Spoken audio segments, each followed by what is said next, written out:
Right. So, hello. I hope I am audible. Yes, sir.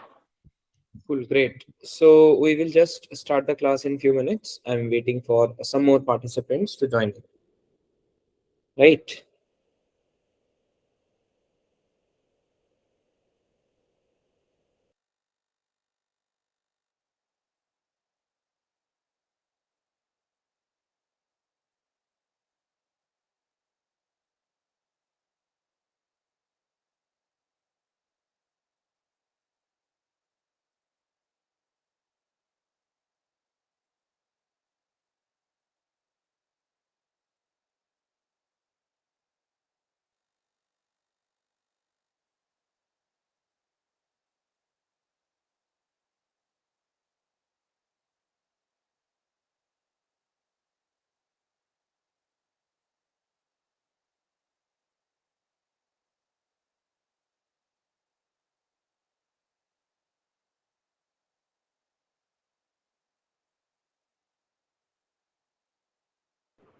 All right. I think we can proceed with the class, right? All the remaining participants can join in the midway also. Right. So, yeah. So, I hope, all of you can hear me properly and there is no disturbance in the voice. Right. So now this class agenda is basically a quick revision about React because we have received quite a lot of queries, particularly about React that you guys are having some problems. So we have just took a combined class, right? Wherein if there was anything that was not clear, you can get it clarified, right? In this class, I will quickly run through all the topics of React one by one, and we'll try to wrap everything up in just one session, right? And I'm assuming that you have you have the you have viewed or you have attended the previous lectures, right? In no sense this class is going to be complete React. Like by complete I mean ki will not start from scratch and will not go till the very end, right? My main motive is just to refresh the concept and just to highlight particular concept which you were not able to grasp, right? I hope the agenda and the outline of the session are pretty clear to you. Just give me one more minute and let me start by sharing a whiteboard with you, all of you, because just in case we have to write something or share something, I will share with you guys over here. So I've just shared one link in the in the chat section. Try to access it, and I will also share my screen in the mid time.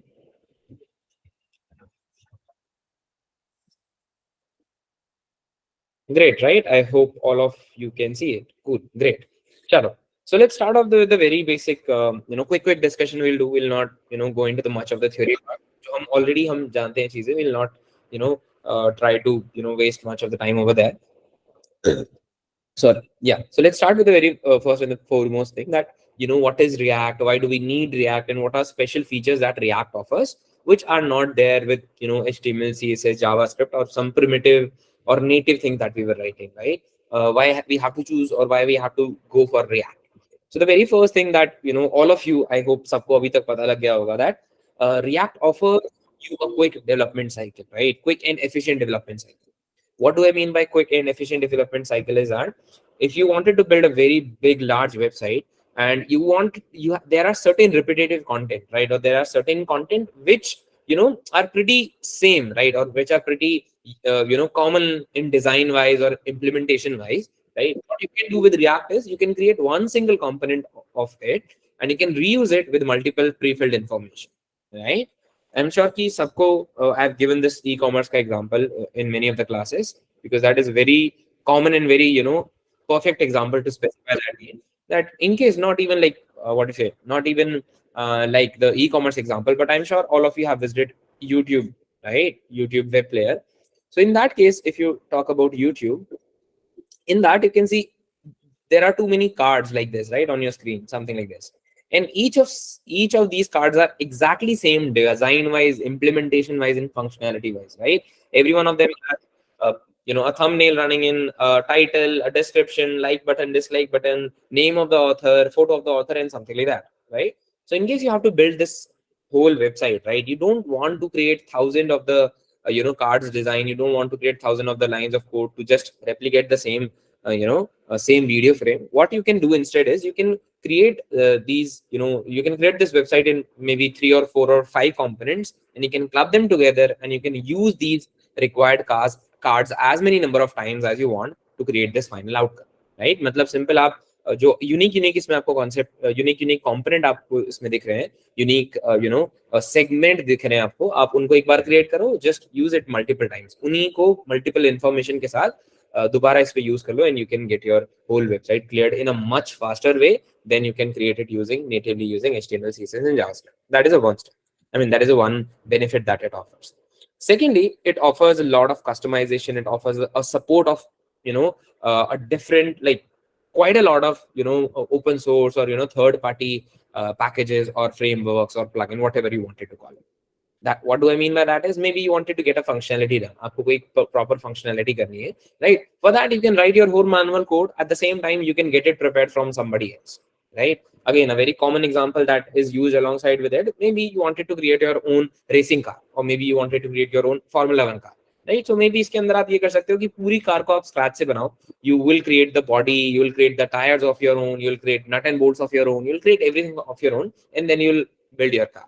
A second thing what you can do is you can borrow tires from a different company, you can borrow maybe glass, or you can borrow door handles or anything from different companies, and you can combine them together to make your final output. So that is also a support that is provided into React, which is not there in other with basic these primitive things. And at the last, the best outcome and the best part why we use React is basically it helps us into making single page application, right? And what do I mean by single page application? And it offers virtual DOM, right, which is not there with what do you say, other these primitive languages and all these other things. Is that whenever you make a slightest of the change in your web page or in your whole website, right, even if you just change minor spelling, or if you just change a minor number or account or anything into your page, all of your component or all of your DOM tree will reload, and hence taking more time to load your website, which can be definitely frustrating if you have a pretty large website, right? Which is basically solved by React by using some concept called as virtual DOM. In this, what happens is that not the original copy of the DOM is modified. If this is the original copy of the DOM, so this is not modified, right? Instead, a copy of the same is created by React, and which it calls as a virtual DOM, and whenever there is any change, right, any change is happening, it does not do the change directly on this main, or this main DOM, whatever you wanted to call it, or we call it as primary DOM. It does not do the change directly into the primary DOM. What it does smartly is that it keep on changing these virtual DOM, and whenever you think like, okay, now that's good, but I wanted to update it in the page, right? Maybe I wanted to see the effect on the page also, right? So what it will do is it will smartly replace this it will compare this virtual DOM with the primary DOM, and wherever it sees there is a mismatch, or wherever it sees there is a change incoming, it will smartly replace this, hence improving the efficiency of your whole overall website, right? That is a quick theory about why do we need React, what are the features that it offers, and something like that, right? And there will be like certain terminologies which we have just said, and which we will be using further. The first one being components. Components are could be the smaller segment of your code, or could be a chunk of your whole code, and it's not specified that you have to create component for everything, right? If you are creating a if you are creating a header, you have to create a header component. It's not necessary, but it is ideal that you keep on creating components, like you keep on creating components which are meaningful, right? By meaningful, what I mean is that if you wanted to create a header, right, it's meaningful to create a header component. But if you wanted to create a button and you wanted to create a heading in front of that, so it will be kind of an overkill just to create a component for a button. Although you can create it, but it will not be advised, right? It is, you have to keep a mix, right? Not to overload components, and not to totally not use component and just build your website using one single page, right? That is also, I mean, it depends, and it varies situation to situation. If you have a very simple website, you can create it using one single component also, right? So I hope you have understood the mix and match, right? That how it goes. So that is few things and few, a quick warm up about React, what it is and why it is. Now we are about to, create a basic project. Although all of you might have already seen it, but still I'm just going to create that. And by the time, if there is any confusion till this point over here, do let me know in the chats, right? And I will just fire up the command so that we will create our own project. Any problems till this point? No, good, cool. Let me just quickly, yeah, just a second. Let me create a sample project over here only.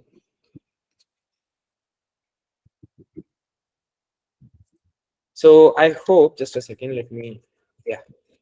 I hope all of you also know how we create a basic React project, right? So, I mean, what you can do is you can create all these files manually and, then create the project and then write the code for React. But what is a better option is that you just create an NPM package. You take a help of a package, which will get the basic folder structure ready for you. The basic folder structure that you can get from a package. And that package, what we are using is we are using a, create React app package.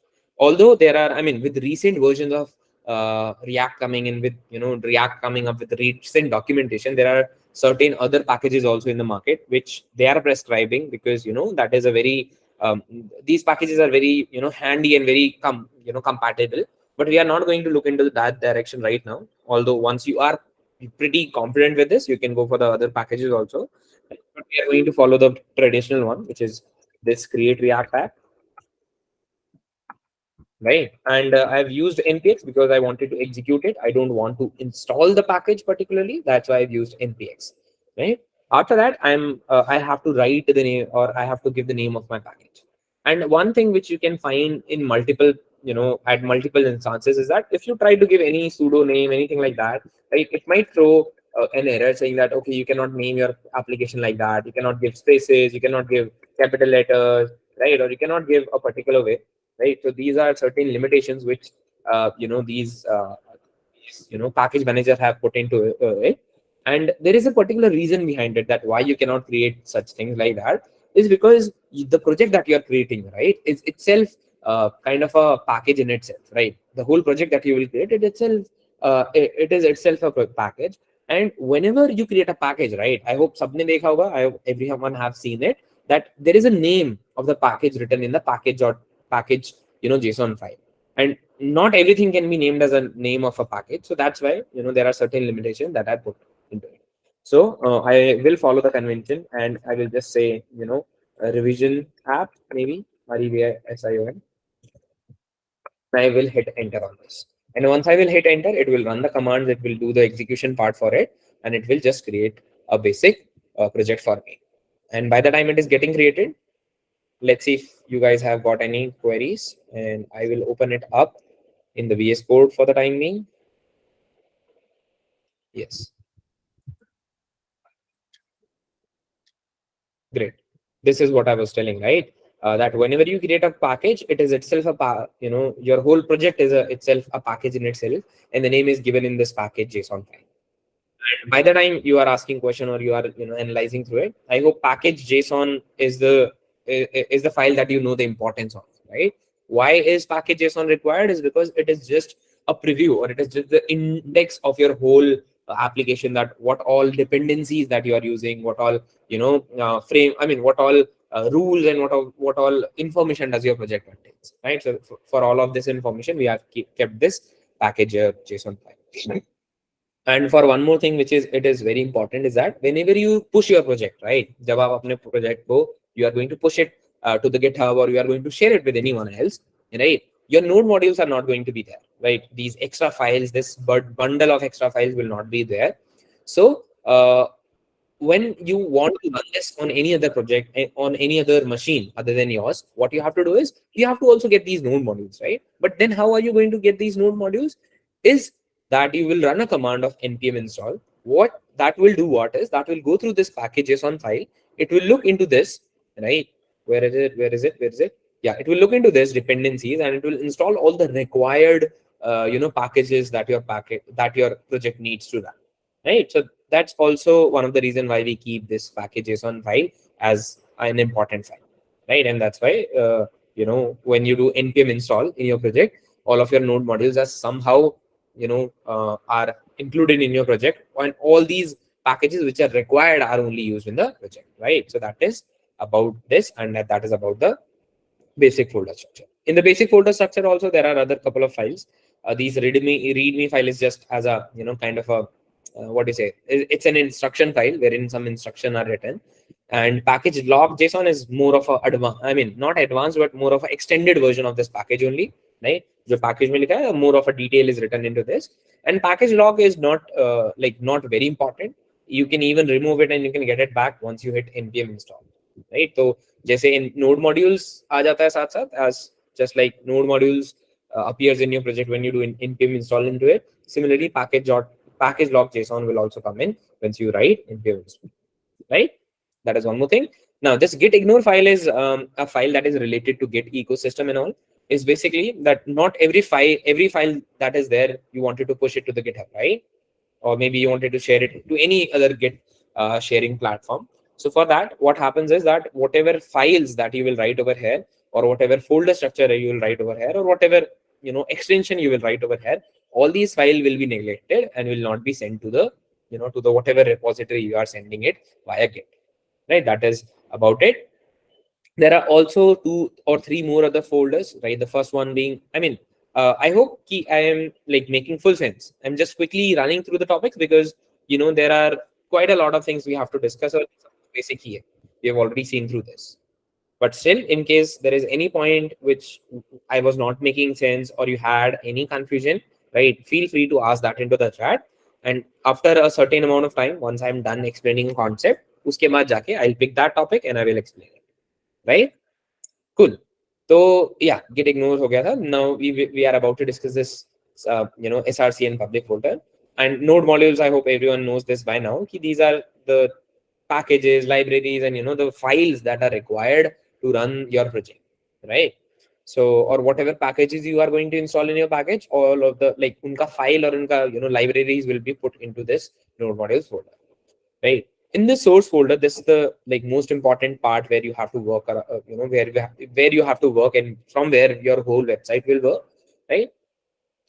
These setup tests and these report web vitals and this app.test.js, these are some additional file that we can use to get report vitals, or that we can use to write test cases for our project so that we can also test our React application, right? But this is not of a scope right now, so we are going to remove it in order to have a clear and working area. I'm also removing this logo, and for the simplicity, let me also remove the CSS file, because we are also not going to include these in the current working scope, right? So now I have only 2 files over here, this app.js and index.js, inside which I'm going to work around. Also, let me remove the non-necessary stuff from this file also, so that we don't end up getting any errors. Let me remove this web vital import. Let me also remove this CSS import, right? Over here, let me also clear out this stuff for you. And let me just quickly get it in a plainer format. Yeah. So this is what I've just done. I've just minified the project, right? I've removed all the non-necessary files for the minute. Let me also remove these from here. You can, in case you wanted to keep these fav icons, logo, etc., you can keep it, but I don't think there is any point of keeping them right now, right? Let's keep the logo at least. I mean, let's keep the fav icon at least. Let's remove these, remove not so important file for the minute. And cool, I also have minified this, what do you say? I've also minified this HTML file for the minute, right? So this is basically the whole folder structure, right? Jahan se your whole project will run. And I'm not repeating this, that how this index.html file is then connected to our index.js and then eventually connected to app.js right now, because I feel ki itna to everyone have noticed by now, and this is pretty obvious. Any questions? I mean, any questions till this point that regarding file structure, regarding whatever I've explained, regarding what is written in all of these files? Any problems, or can we move ahead?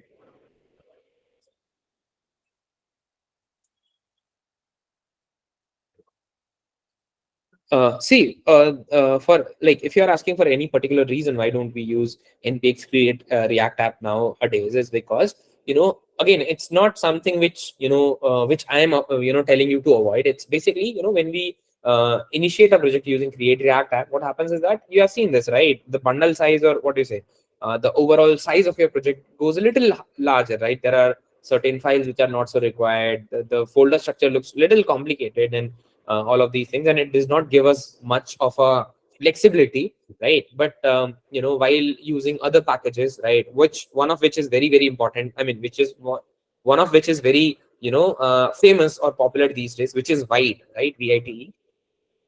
I mean, if you have got like free time, try to explore this also. So this has got like thought about famous these days. So this is also a very cool one. You can use it to initiate your React project, and this will give you more flexibility. It will give you more options. At the same time, it will be more compatible than this npx I mean, this Create React app. Again, this is something you need to consider once you are good with all these basic stuff around React, right? जब आपको basic सबको समझ में आ जाएगा, then you can explore with Vite. Because at this stage, if you go on to exploring Vite without knowing other of the things about React, then you might face problems and challenges. It's just like saying that, okay, I do not know how to what do you say, how to breathe underwater, and I'm about to do swimming, or I'm about to do scuba diving, right? So it's not like that thing. You have to first of all learn how to basic to do the basic stuff, and then you do whatever you wanted to do around swimming, or around deep diving, or whatever, right? So it is something like that. So if you have got like good amount of time, and if you are interested, you can read about this also. Yeah, so that is the one thing. And how to write test cases for a React app. Okay, see, that depends upon case to case, right? There are multiple things which you can use to write test cases, right? I've not particularly written like what do you say, vanilla tarike se. I've not written test cases in React app, but there are Jest is a very common library that we use to write test cases. There is there are other things also, right? I will share the resources with you, and you can also like partly Google side by side that how to write these things into what is it, into React. When we will learn about the more advanced concept like debouncing, etc. See, I think we had this discussion while we were starting React, and for the people who are into Node.js module right now, is that the main concept about, I mean, the main idea behind taking these live classes for 2 weeks or 3 weeks is just that you don't face any problems while knowing the fundamentals and while implementing it, right? When it comes to debouncing, and maybe we'll also talk about throttling and all these other things into React, right? So this will be better known, and will be better will be better solidified once you build something out of it, right? So that is why I think if you have already passed this, if you have already been through the capstone project, then you might have got an idea about it, right? Or maybe if these things are not there in the what is a capstone also, then I'm sure, right, you can take the resources from us, and then you can learn it side by side. Because covering everything is not possible throughout this throughout the session, because it is a ever it is what is it, ever ending process, sorry, never ending process, right? So you can learn about this, and then there will be something else in the coming future, right? So you can keep on time these things from your own. But in case you find any particular point where where you feel stuck, and you feel like maybe we should take a class, or we should have a session or discussion, do let us know, and we will be happy to arrange that for you, right? Cool. So that is about the basic structure and the basic what do you say, the basic flow of the project, right? So yeah, there are two files that you can see right over here, which is, I mean, I hope till this point there is no confusion. We are good, right?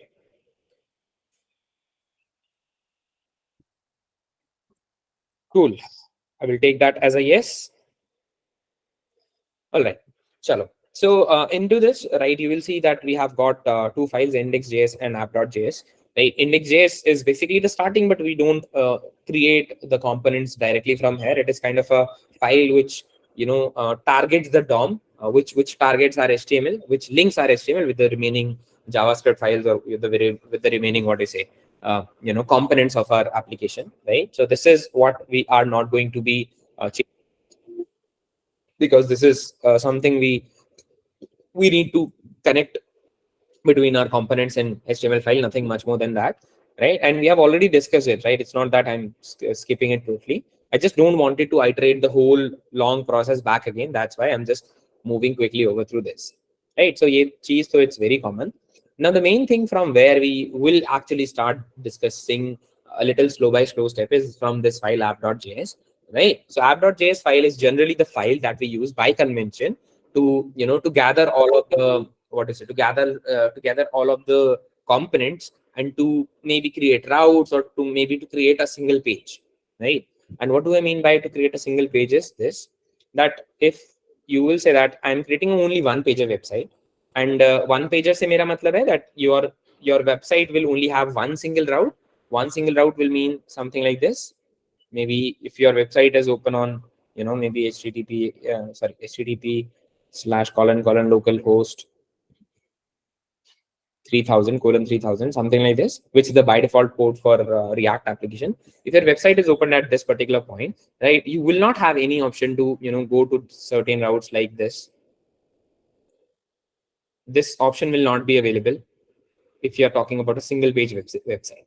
And by default, React ka jo, you can only create single page website using React. If you wanted to create multiple pages or multiple routing using React, you can use a third-party library, which we will discuss later, to get this done. But for the starting, let's simply focus about this single page websites, right? Cool. So till this point, we know that if you wanted to create a single page website, right, you can take use of React. And in your single page application also, right, you can divide your single page application into multiple smaller components, right? If this is your home page, right, again, a very standard, standard wireframe of your website looks something like this, that you have this, then you have, hero section, you can call this, then you can call this as footer section. In your hero section also, you can have cards, you can have list, right? Certain other things you can include in this. You can have cards, you can have, lists, you can have, other things like that. You can have table section, whatever you wanted to call it. So these are different section that you can divide your code upon and that you can call as components, right? So if you have created a separate component called navbar, and if you have created a separate component called card, and if you created a separate component called hero, or a separate component called footer, right? So if you have created different components, right, you obviously wanted to combine them and to make a single application, right? A single page, right? आप navbar को सबसे top पे रखोगे, then you'll place hero section, then you'll place footer section, and then you will eventually make your website. And this is the part we generally do into the app.js file. Again, I'm using the word generally, does not mean every time we have to do it, but it is a convention that we follow. Cool, right? So inside this, we can do it. And you can even make your whole website into app.js also, right? Nobody is stopping you to do that. So let's follow the standards, right? And let's make a clear-cut folder structure, right? And that will also help you to understand that what is a standard way of creating a big or a good amount of, a big amount of or a decent amount of website using React, right? Earlier, what we were doing is we were creating all of the components or all of the files into the same folder, right? Directly into this source folder. But right now, we are not going to do that. Instead, what we are going to do is we are going to do this with a good folder structure, right? So what is a good and decent folder structure is basically you will go inside this src folder, you will create a new folder over here, and you can call this as components, and inside which you will create separate file for each component, right? So suppose my target is to get this navbar done. So what I will do is I will create a new folder over here, and I will create a navbar component. And maybe I also want to have a footer section, or maybe, sorry, a hero section between this also. I will create a hero. And in case I also wanted to create a new folder or a new component called footer, I can create it something like this, right? So this is what I have done is I've created multiple folders, and these folders are going to hold this different components for me, right? I hope that is making sense, that why I have created this. Now you might think that, okay, maybe, do we also need to create folders? Can't we just directly write this without creating these folders? The answer is yes. You can create these without creating these folders also, but that will not look very nice and pretty, because your footer will have, footer ka JS file or a component file, At the same time, it will also have, or it might also have a CSS file, which you wanted to include alongside with it. That's why creating different folders is a good, it's a good option to have. So that's why I have done the same thing, right? So that is a quick folder structure. Now we are about to go and create a first component. Although this is not going to be the first component, but still, this project we are going to create the first component, and we will see what are different ways and how we can import, export, and you can utilize it wherever you wanted to use. Before that, I hope I'm going with a good pace. Do you want me to slow down, or do you want me to go a little faster? It is good, right? Okay. Now this all was a starting point, so you might not face any much difficulties. But as we will move ahead, and in case you are not able to understand a particular point, I'm repeating it one more time. That please do stop me there. By stopping, I mean not to like interrupt the class and stop me, but to just ping. Okay, can you repeat this, or whatever question you have on your mind into the chats, and I will casually come back, or occasionally I will keep on coming back. And once I read your query, I will try to answer it. Right? Don't feel shy to ask your queries in between. All right. And yeah, so हमने different components बना दिए हैं. We have created different components, right? Let's start with the maybe let's start with the navbar one. And inside this, I'm going to create a file called as navbar.ps. One more thing which is very common that you have seen is that you might have seen people writing navbar.js and some people writing navbar.jsx, right? So you might wonder what is the difference between them. The answer to that is there is not much of a significant difference between .js and .jsx file. Both of them are going to work exactly the same way. But the benefit that you will get, into this JSX file is that your overall development will become a little faster once you choose to write with JSX. It's nothing much more than that, and both the ways are correct. Now, how is it going to make it a little faster? Is that if you start creating, if you start writing into a JSX file, right? The syntax will be very, the automatic, like the autocomplete feature that you are going to get into this will be much precise and will be much more, elegant than you are going to use it into JS files, right? So it does not matter if you choose to go with JSX file and JS file, both of them are perfectly correct, right? So that is one discussion which quite a lot of people have. So I've just clarified it. Chalo. So inside this, this is one file that I've created. I also wanted to create a new CSS file alongside with it, bar.css. So that's why I have also attached a CSS file in the same folder, right? And okay, let's do one thing. Let's quickly, first of all, import this into this file so that maybe whatever style I will write over here should get imported into this navbar file, right? So for that, what I will do is I will simply do, okay, let's do one more thing.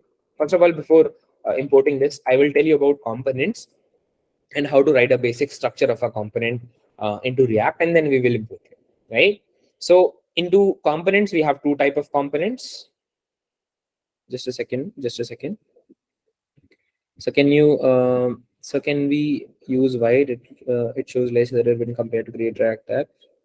Yeah, exactly. You can use white, but I told you, right? Once you feel that you are, you have understood the basic things about it, then keep on trying experimenting, because else if you don't know even about how to start a, what is a basic folder structure and what is JSX and this and that, then you might face problem. That's why I was telling you. But obviously, if you feel curious, try to use it. Yeah, try to use white instead of using CRA. And one more thing is that React have also kicked in this CRA from their official documentation from this the new update that they have come, how to render all components in React app. See, all components you wanted to render, so just render it one by one, or maybe club them into a single component and render that, right? मान लो आपने 4-5 component बनाए हैं and you wanted to render all of them. So what you can do is you can even import all of these 3 or 4 into a single file, or maybe directly into the single file, or maybe in सबको एक page के अंदर import करके and then render that page, right? So that is also an option available to you. Now, going back, yeah, I was telling about this. So different components, right? So two type of component we have already discussed. One of which is functional based, and one of which is class based component. The minor differences between them, or the superficial differences between them, is basically that one of them is obviously created using functions, so that's why it's a functional component, right? Second is created using, what do you say, it's using class-based syntaxes, that's why it is a class-based component, right? React is, functionals are very easy to write and very, quick to work with, and not, not much more cumbersome code is there to write. And but on the vice versa, on the class-based component, we have a thought about cumbersome code to write, because the structure that we write, उसमें constructor लिखना पड़ेगा, we have to write, in case you are also trying to use state, तो state के लिए भी आपको super वो ऐसे बना के लिखना पड़ेगा. Or the way that we write a basic, the header of a component, just like saying function app लिखेंगे तो functional component बन जाएगा आपका. But if we have to write a class-based component, we have to write, class app extends React component, something like that we have to write, which many people feel boring and very outdated. That's why we are going to stick with the functional base, which is a common trend these days, right? And what's the functionality of class base is obviously, everything is now possible with functional base also. So that's why it's a good option to carry forward functional component instead of writing the class based component, right? So I'm going to create it. And I hope all of you know that you can use certain extensions, you can use certain, plugins into your VS Code to get this done very quickly. So yeah, I have used one of such extension to get a basic template done for me, right? And which is just a functional based component that I have written, right? And inside this, you can see it's a basic template which says navbar in between. And I was telling about importing CSS file, right? So you can basically import a CSS file by writing this dot slash and the name of the file, name of the CSS file. And by writing this, your CSS file is now linked with this component file, right? And there are certain other ways, right, which I think in last class someone was asking about, is that you might have seen people creating a style object and then using styles after this, right? Style from this is one of the thing, right?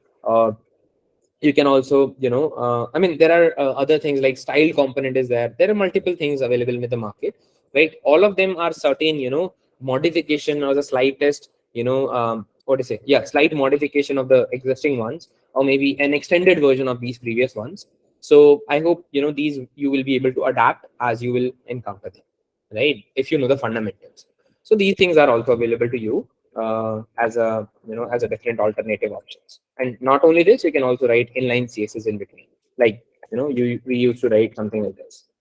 So that I will also talk in a little later, right? So ye cheez tha about the basic stuff, right? And yeah, so that is about the components.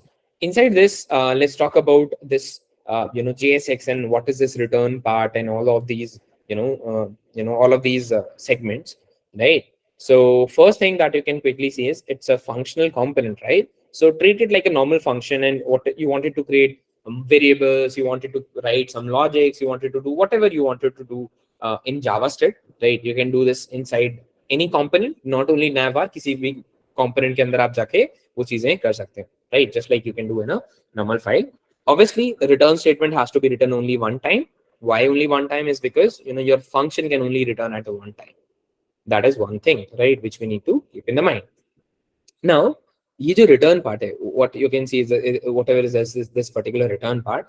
This is a crucial part because whatever you will return from there, right, is going to be displayed. It's going to be displayed on your inside this root component. Just a second. Yeah, inside this root segment, right? इसके अंदर जाके वो जाके populate होने वाला है.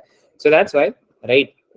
Whatever you wanted to display on the page, please return that as this, as JSX from there, right? Now, I hope if we are talking about JSX, all of you must know that this is not exactly HTML, or this is also not exactly JavaScript. This is a mix of both of them, which is not particularly, मैं ये नहीं बोला, I'm not saying that this is HTML और HTML के अंदर थोड़ा बहुत JavaScript है. I'm also not saying that this is JavaScript and JavaScript के अंदर थोड़ा सा HTML है. This is a complete different thing, which is called as JSX, right? It holds the power to write the tags or write the information that you can do using HTML. At the same time, it can include JavaScript also, right? That is JSX. So that is the first part. Also, one more thing that you can observe from here is that you can only return one part. You can only return one component, or you can not exactly component, but you can return only one thing at a time, right, from a return statement. So if you have returned this division element, or if you have division, return this a particular line, not, I will not say line, but this element, right? अगर आपने एक element return कर दिया है, तो you cannot return anything further out of this.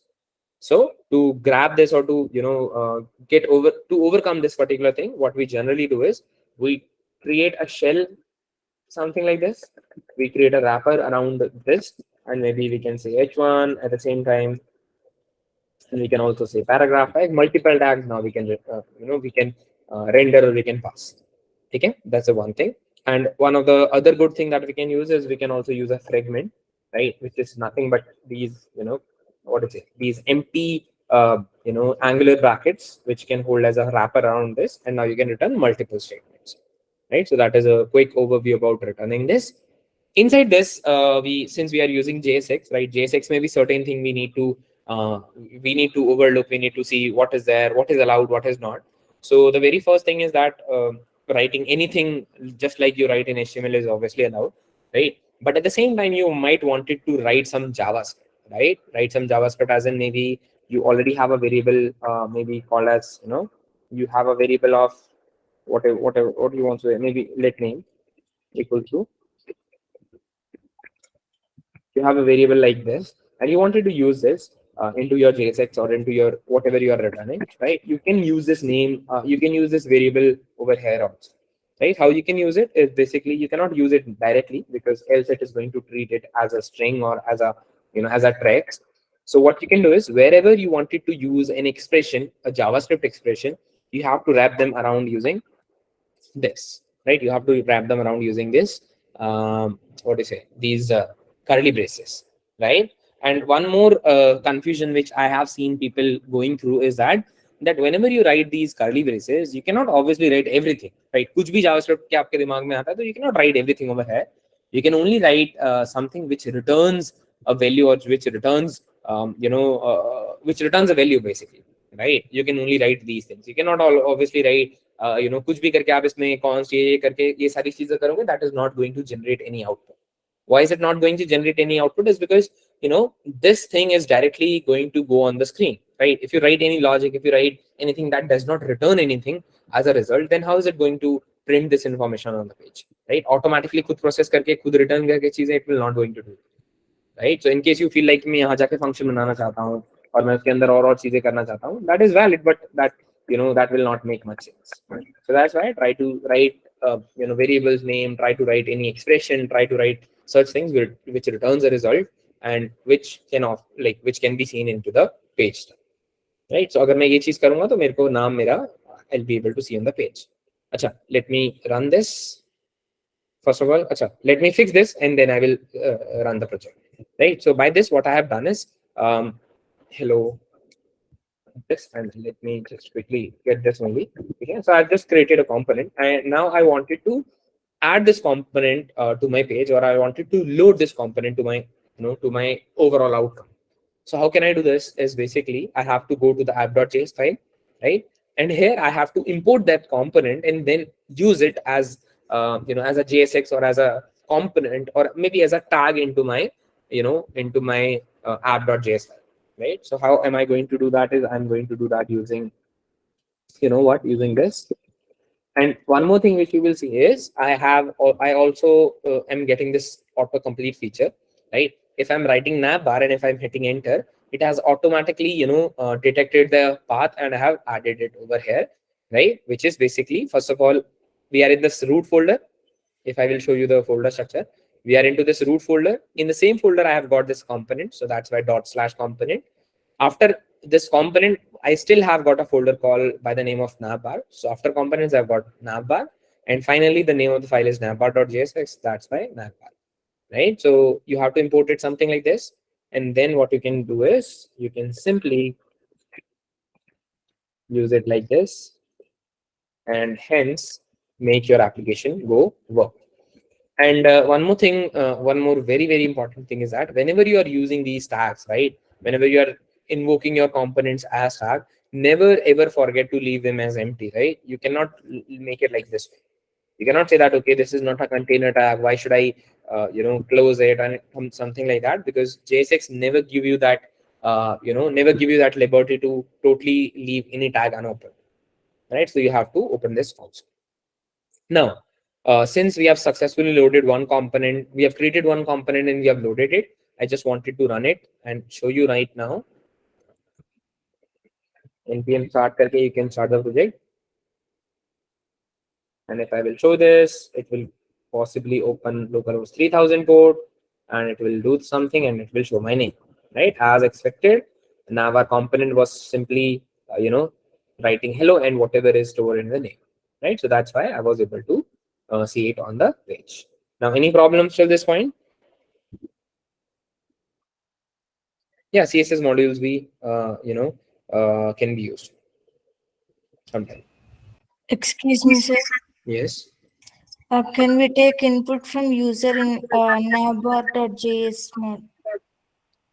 Can we take, see, yep, we can take input into this, but for that, I mean, while we will see that how we can take the input and then set it to the screen, we have to go a little little ahead about events and handling them, which will be discussed a little later in this same class, right? And that is obviously possible. I will discuss this in the later segment of the class, right? Cool. I'm not clear with the hook part. Okay, hooks we will also try. I mean, we will also discuss.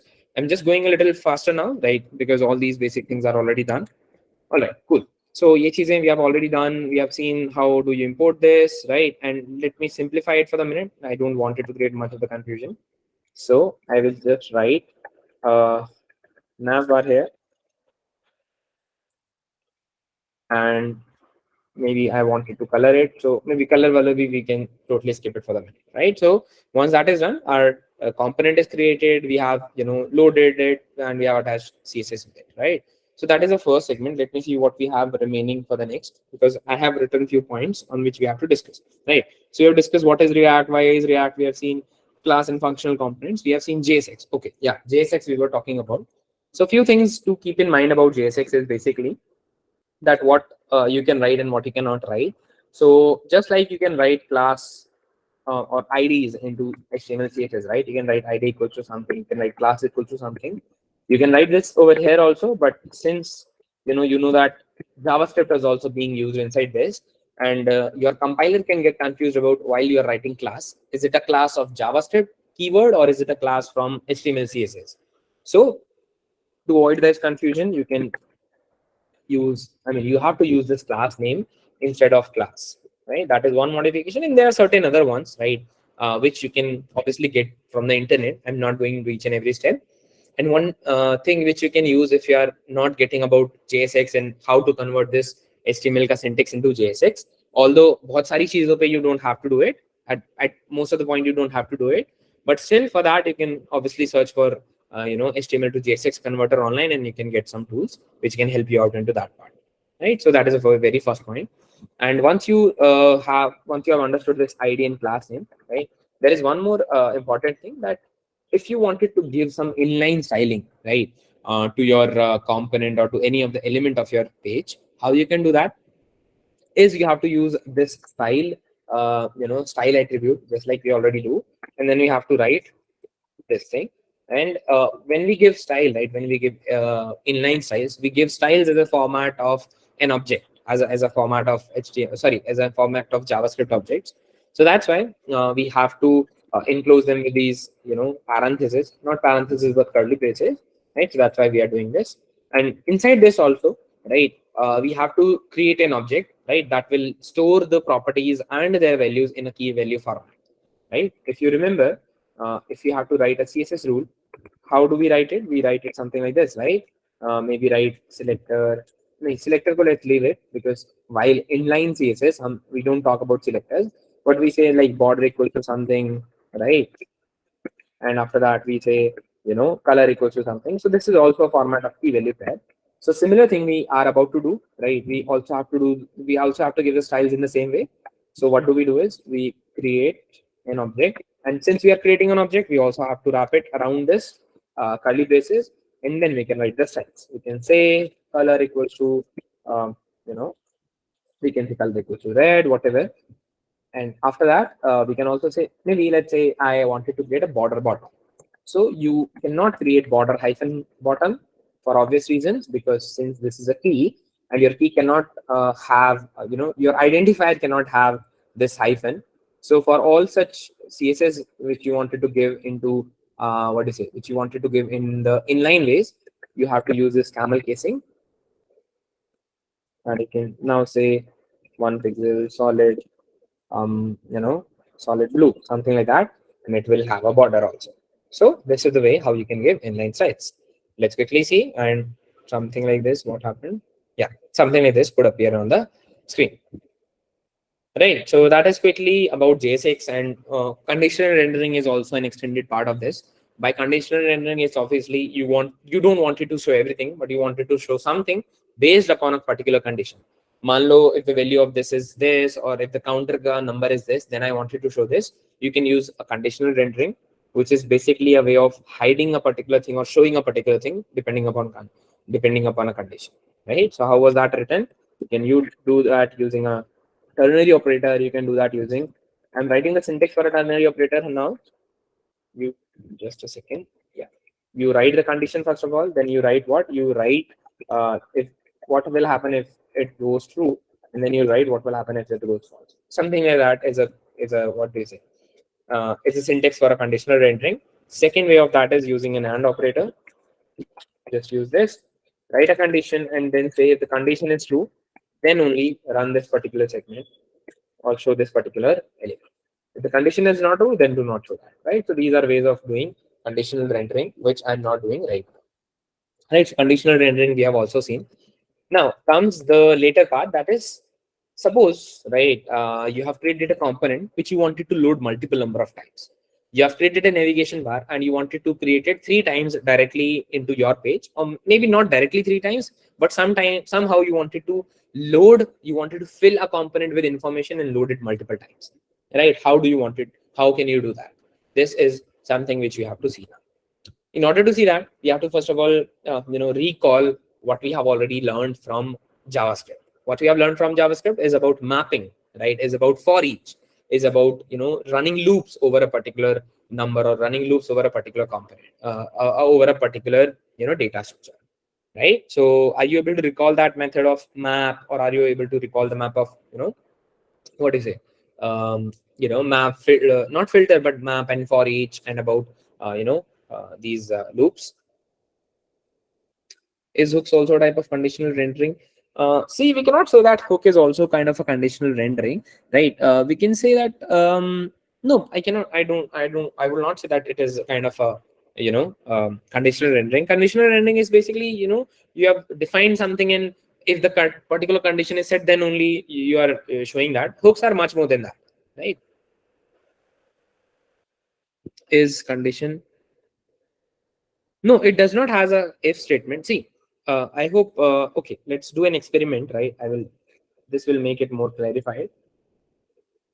I hope all of you know how does a, what I say, how does a Boolean statement works, right?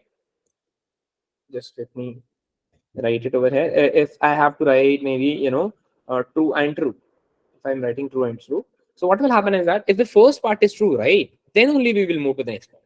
Assume if I'll write false and false, false. So if the first, or maybe false and true. Understand this? If I write something like this, right? So firstly, if you will check on this, and do you want to still go to the next part if the first part is false? No, right? Because it is an AND operation, and if the first part is false, there is no point going to the next point. I mean, there is no sense in going to the next condition. So that's why we use this strange property, or we use this, we use this property of Boolean operators, and then we use this, right? How do you use it is that if there is a true statement written, then second part is directly executed, right? If the first part is false, then second part is not executed. So just to prove this one, if I'll write maybe, maybe let's say that const a equal to 10, something like this, I wanted to just show you. And now if I'll write true and a, what will happen? It will print 10, right? Why it had printed 10? Because first part was true. Just a second, let me zoom this. Yeah, if the first part was true, second was directly implemented, right? But if I write false and A, is it going to print 10? No, it is not going to print 10. So this property of Boolean operators, we use it cleverly to do the conditional rendering part, right? I hope this becomes clear. Yeah, exactly. Cool. So that is about the conditional renderings, right? About the map, let's quickly discuss that also, right? So map may, right, what you can do is maybe I've not created a card component, but assume for the minute that maybe let's go with the navbar only, right? So what if I wanted to I wanted to run this, I wanted to create these navbar components quite a number of times. So what can I do is I can even write this like this way. I can write it like this with just a second. I also have to wrap around with fragments.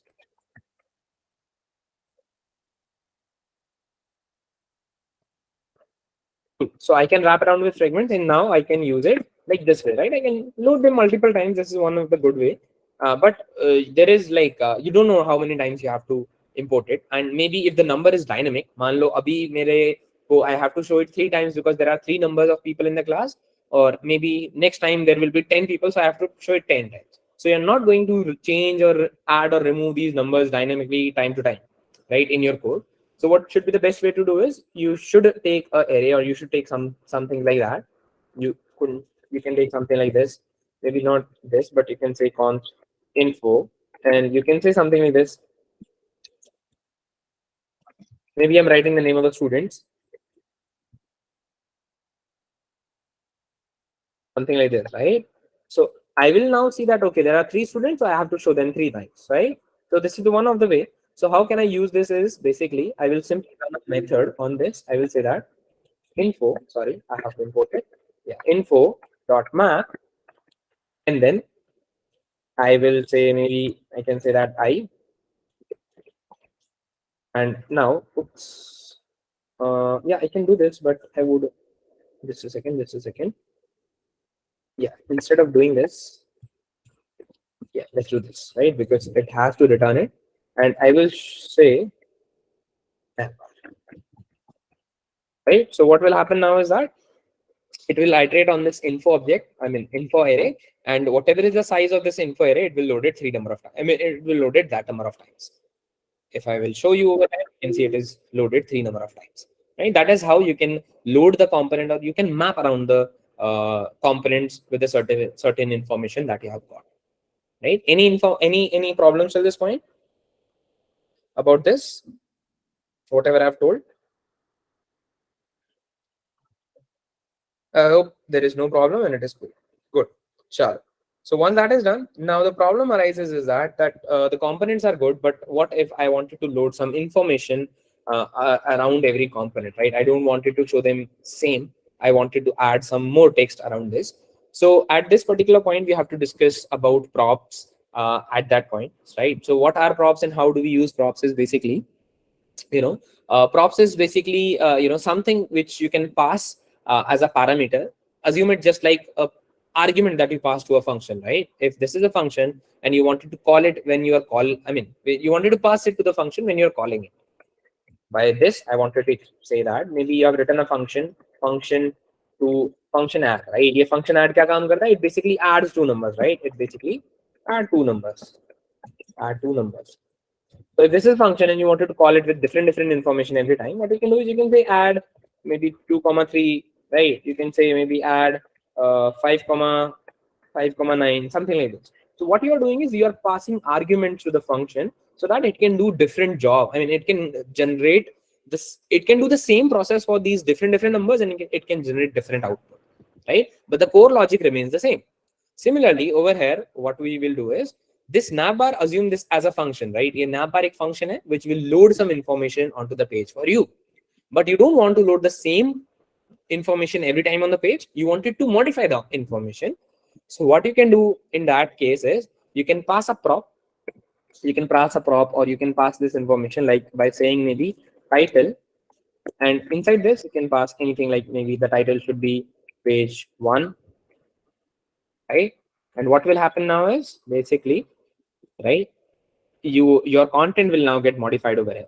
You can change, you can receive this information from where you are passing, and then you can utilize it over here, right? Now we will see how we can utilize this. The very first step was how you can pass the information. How we can pass the information is very simple. Just like you pass an attribute to a particular tag in HTML, similarly आपको वहां पे भी यही करना है, right? एक element लिख लो and उसको कोई भी एट्रीब्यूट के नाम से आप इसको पास कर सकते हो. इट्स नॉट लाइक कि हर बार आपको टाइटल देना है और you have to give a particular name, whatever you feel comfortable, वही आप यहाँ से पास कर सकते हो, right? Now in this case it does not make sense to pass page 1 to every component. Why it does not make sense? Because हम इसको map कर रहे हैं, right? हम तीनों component को अगर page 1 देंगे, if we are just mapping it, right? So if we will pass this title equals to page 1 to all of these three components, it is not going to make any sense. So instead of doing this, what I'm going to do is I'm going to pass this ABC, XYZ, and LMNO to this. So how can I pass this? Is very, very simple again. I can pass this by doing this. I can write I. So what will happen is that your component will be loaded and I will be passed as a title to that particular component, right? Let's see how we can handle it now. Over here, let me remove it. Right? Yeah. So let's see how we can handle it right now over here. Is that first thing that you have to do is you have to write props. You can write anything, but props is a standard way, so that's why we are also writing it. So you have to write something like this, which will collect all the parameters or which will collect all the props for you. And now you can write it here. You can write props dot title to eventually write the title which you have passed from this particular component. And since it is a JavaScript thing, you cannot directly write it. You cannot directly expose this. You have to write this. You have to come, you have to close this inside these curly braces. And hence, eventually, you will see something like this. Let me format it. And hence, you will see something like this, eventually making your project look like this. ABC, XYZ, and element. Right? This is one way. Obviously, you can add more styles. You can make it look beautiful. But this is one of the way. Right? So that is how we can use props alongside with these mapping or these, traversing, whatever you wanted to call it, to create components which have the same style, which have the same layout, but varied with different information. Right? One more thing which I wanted to, ask you right now is that maybe I wanted to pass these information, but I want certain modification with this XYZ component. I don't want it to show this blue line below this. What can I do into this case? Should I create a new component, or is there any way around this? Right? What do you think? Should I create a new one, or there is any way around this which will still make my ABC and LMNO have line between them, but XYZ will not have a line? What do you think?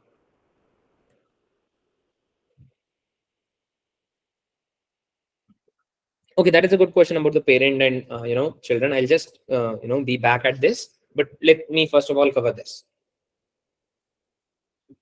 Yes, we can put conditional rendering into navbar, right? That if a particular case is there, if the title is LMNO or if the title is XYZ, right? Please do not show this, right? Or remove the style or do something like that, right? We can put conditional things about that. So that is the first thing, right? Now coming back to the Abdullah's question, that what we are doing right now, right? If you basically see, we have a parent to child relation right now, right? What we have is we have app.js, which is eventually calling this navbar, right? The structure looks something like this. Isn't the structure look like this, right? We have an app which is loading these navbar components 3 number of times. So right now, 3 number of times it is loading it. And since app is calling it 3 number of times, this has become parent and these has become children's. And generally what happens in such scenarios is that the data is passed down from parent to children components. But is it anyhow possible so that we can pass, information back from children to parent also? Yep. The answer is yes, we can do that. But there are certain cases we can do it, right? Let me show you one example. Assume we have got a strange condition. Please listen to this very carefully. I've got a certain condition that I am maybe doing what I'm doing a to-do list. Assume करो मैं एक to-do list बना रहा हूँ. If this is my app.js component, मेरे app.js के अंदर will obviously have multiple to-do items. If these are 3 to-do items, so obviously my my app.js file is obviously going to call these 3 children's called maybe item. And this item is going to have what? This item is going to have maybe the title of the task, and an edit and a delete button, right? An edit and a delete button, whatever is the icon of the delete button. I hope you understand this as a trash icon. Okay, so assume karo mera item has this particular scenario. It has a edit button, it has a delete option. I wanted to do what is, I wanted to if I will click on this edit button or if I'll click on this delete button, I wanted to eventually delete this particular title or this particular task only, right? मुझे सिर्फ इसी particular task को delete करना है, इसी को edit करना है. And this could be anything, right? We have got item number 1, item number 2, item number 3, or multiple other items, right? Now the challenge is that how are you going to only delete this one from these three, from these three, what is it? From these three, from this component which is loading 3 number of times. How are you going to identify this? You might have a function, मान लो आपके पास एक function है, which will delete it, but you have to pass or you have to tell it कि कौन सा delete करना है. You have to differentiate it, right? How are you going to differentiate that? This is the case where we can see an example that how your data can be eventually passed down from a children to parent also, right? Anyone who wants to answer this before I reveal the process or before I really, reveal this? See, key.id is obviously, is obviously a thing, but how are you going to eventually trigger that function, right? उस function को आप कैसे pass करोगे उसकी ID? Because देखो, I'll explain. I hope Rinku understood this, but that's why I'm explaining it short. But मैं जब इसको पूरा explain करूँगा, I'll explain why using key.id will also not be completely correct into this case. Anyone else who want to? See, on click, see, guys, I know that on click will delete it, but the problem over here is that, I'll show you. I'll just show you. Maybe let's do with navbar only. Okay, I've got this. Okay, and I have got a function. Maybe let's say I have got a function.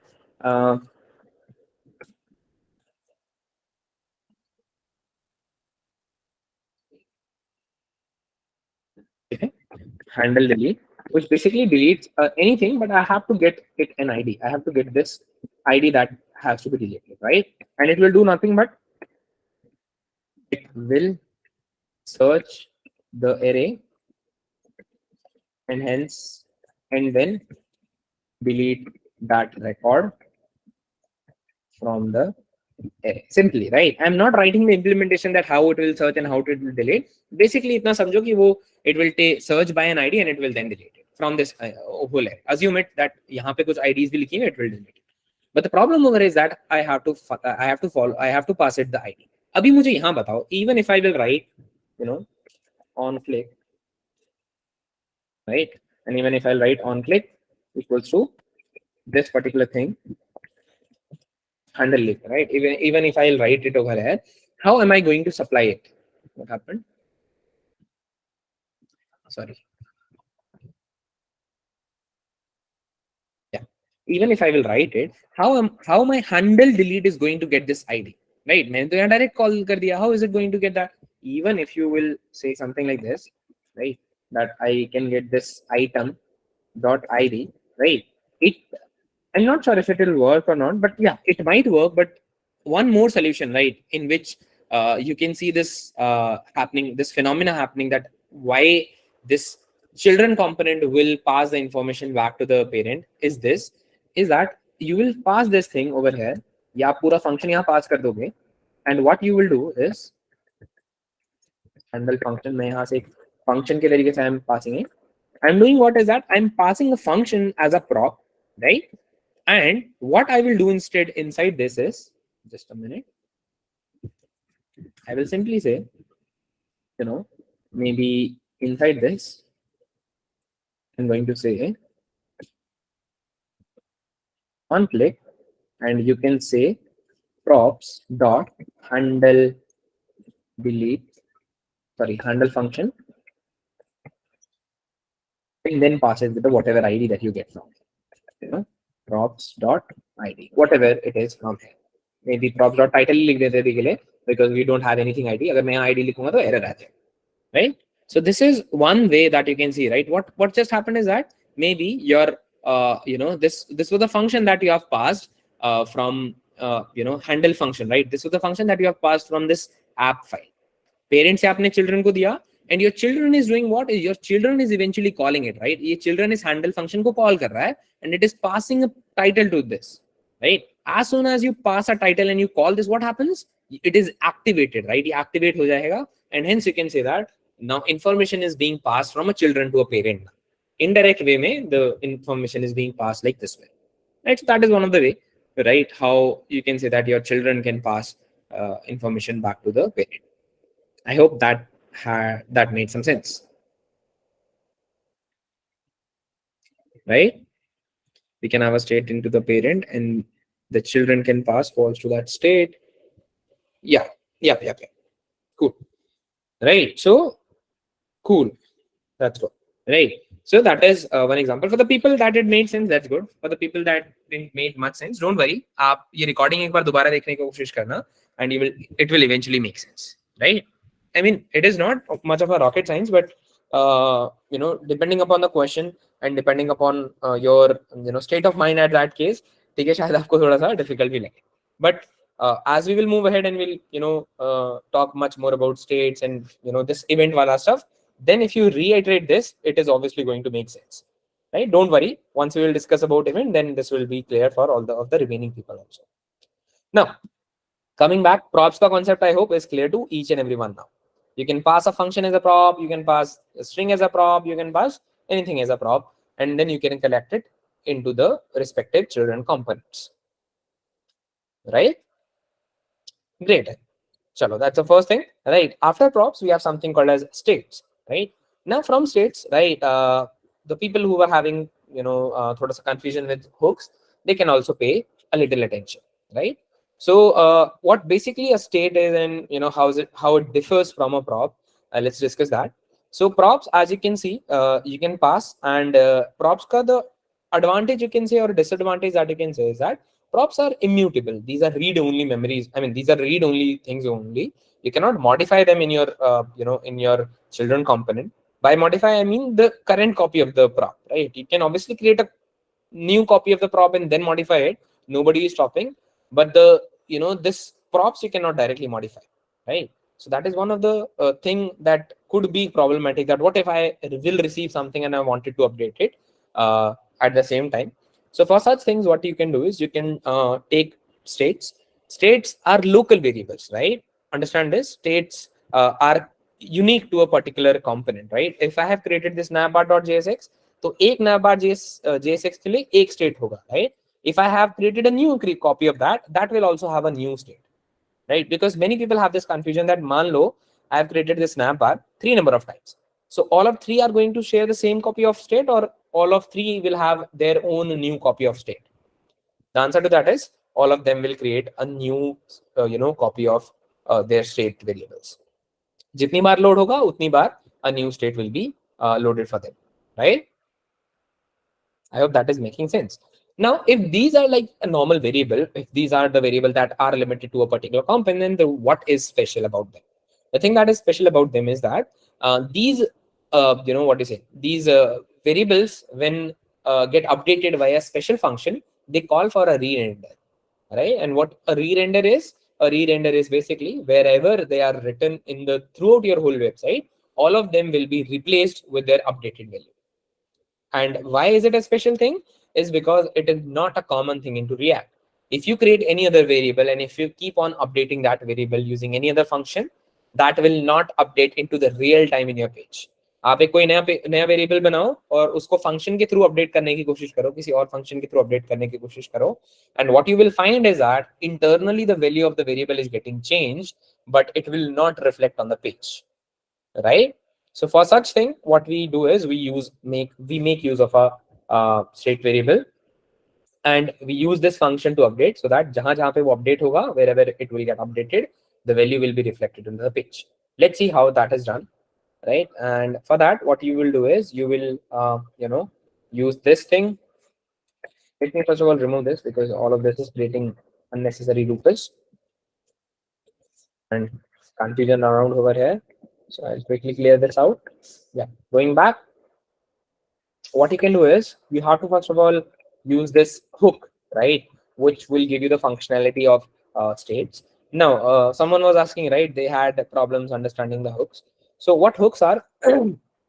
Hooks are basically functionality of React. I mean, hooks are something which will give you more functionality, or some particular which will give you more functionality about using React features, right? What are some React features that can be used using hooks? One of the prime example is states, right? And certain other lifecycle events are also there, right? Which are there in class-based component, right? Over and all, some of the functionality of React can be utilized using hooks. That's it, right? Again, there is very common definition that goes into market, is that hooks are something that gives you the power to create hook into the React lifecycle. If you wanted to answer it more professionally, if you wanted to answer it like in a more in a more precise way, you can answer it like this way. But I believe in understanding the functionality, and then going for the definition. So I will say that जो कुछ functionality है React का, right, which can be accessed by using these hooks. And one of or few of such functionality is basically lifecycle events and the state features of a React, right? You can also read the DOM of the page using these hooks also, right? Use ref se aap wo cheeze bhi kar sakte ho, but these are not very commonly used throughout the projects or throughout this curriculum. So that's why I'm restraining from going into that direction, right? So commonly used hook कौन सा अपने पास? It is a state hook. Use a state hook is the name of that thing, right? So we will use the state, and we will import it from React, right? And I hope you can see this difference, that why these are kept into this curly braces and why these are written normally. The answer to that you already know, is the difference between named export and default export, right? तो ये चीज भी हम लोगों ने कर लिया है, right? How do you use this use state hook? Is that it is just like a normal function. Use state लिखो, and it will be a function, and that function will return an array that will consist of two things, right? What two things will it contain? It will contain first as a, let me write it here, will return two things, or maybe I should write it on the whiteboard directly, because else it will take much time. Yeah, use state will give you two things, right? It will give you an array that will contain two things. The first it is going to get is a state variable, and second it is going to get is, it's a function that will function to update. Now, this function to update is basically a function, right, that will update and call for the re-render at the same time. You can update your state variable normally using any other, like plus plus karke, minus minus karke. You can replace the value of your state variable from 10 to 20 to 2000 just by writing maybe s equals to 2000. Your value will be changed, but the problem that will happen is that they will not be updated into the screen at the real time. In case you wanted to update it on the screen right now, what you have to do is, I mean, but in the real time, what you have to do is you have to use these functions, right? Which you have imported, which you have used while using this or while calling this use state. Let's go back. And how do you do that? You do that using this. Let's not go for let. Let's go. I mean, let's not go for const, but let's go for let. You will say that maybe counter or set counter. Very common example I'm writing. So if you write something like this, what will happen is that counter will be the name of the variable, and set counter will be a function that can update this. And you also have to pass a basic, predefined value. Let's call this as 66. And if I will show you this over here, maybe, I will show counter. So, oops, just a second. This is already, hard. Let's for the minute remove this. Not required. Let's simply say counter, right? So if I will show you this, you will see it will say 66. And if I can make a button or whatever I wanted to call, and if I will somehow increment this value using set counter, so what will happen is that, let's create a new thing also. Let's create a button. Oops.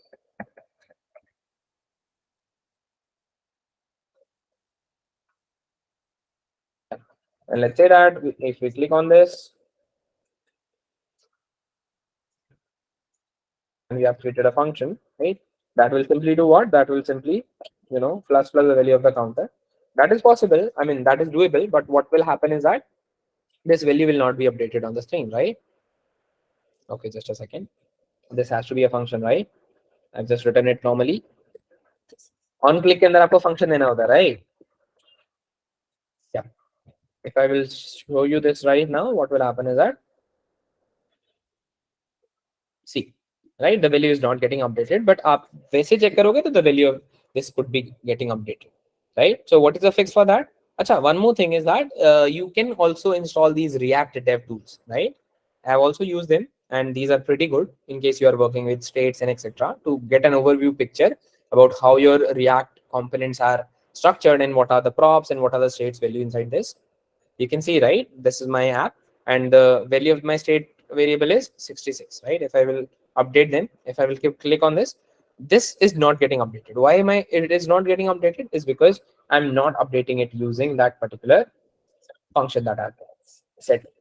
Now if I'll do plus plus counter, what will happen? That if I will go over here, do this once again, can you see this? This value is getting updated, and this is also getting, this is also getting visible on the page, right? So that is one more thing about states and how do you use the state variable, right? Any problems till this point?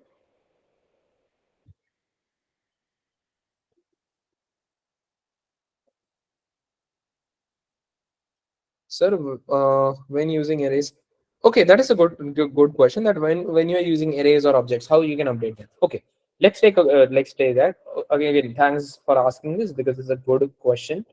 Now, assume I have got. Let me. Anything else that is remaining? No. Okay. Assume that I have got this array, right? And this has these values of A, B, C, or maybe let's do one thing. एक काम करते हैं to make it very simple. I'll just add numbers like this. Okay. And I wanted to do one thing is that I wanted to have this, right?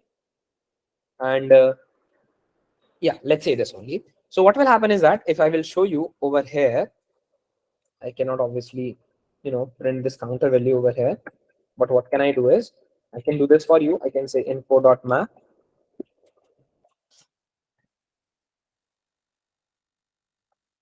I can map this for you. Hi.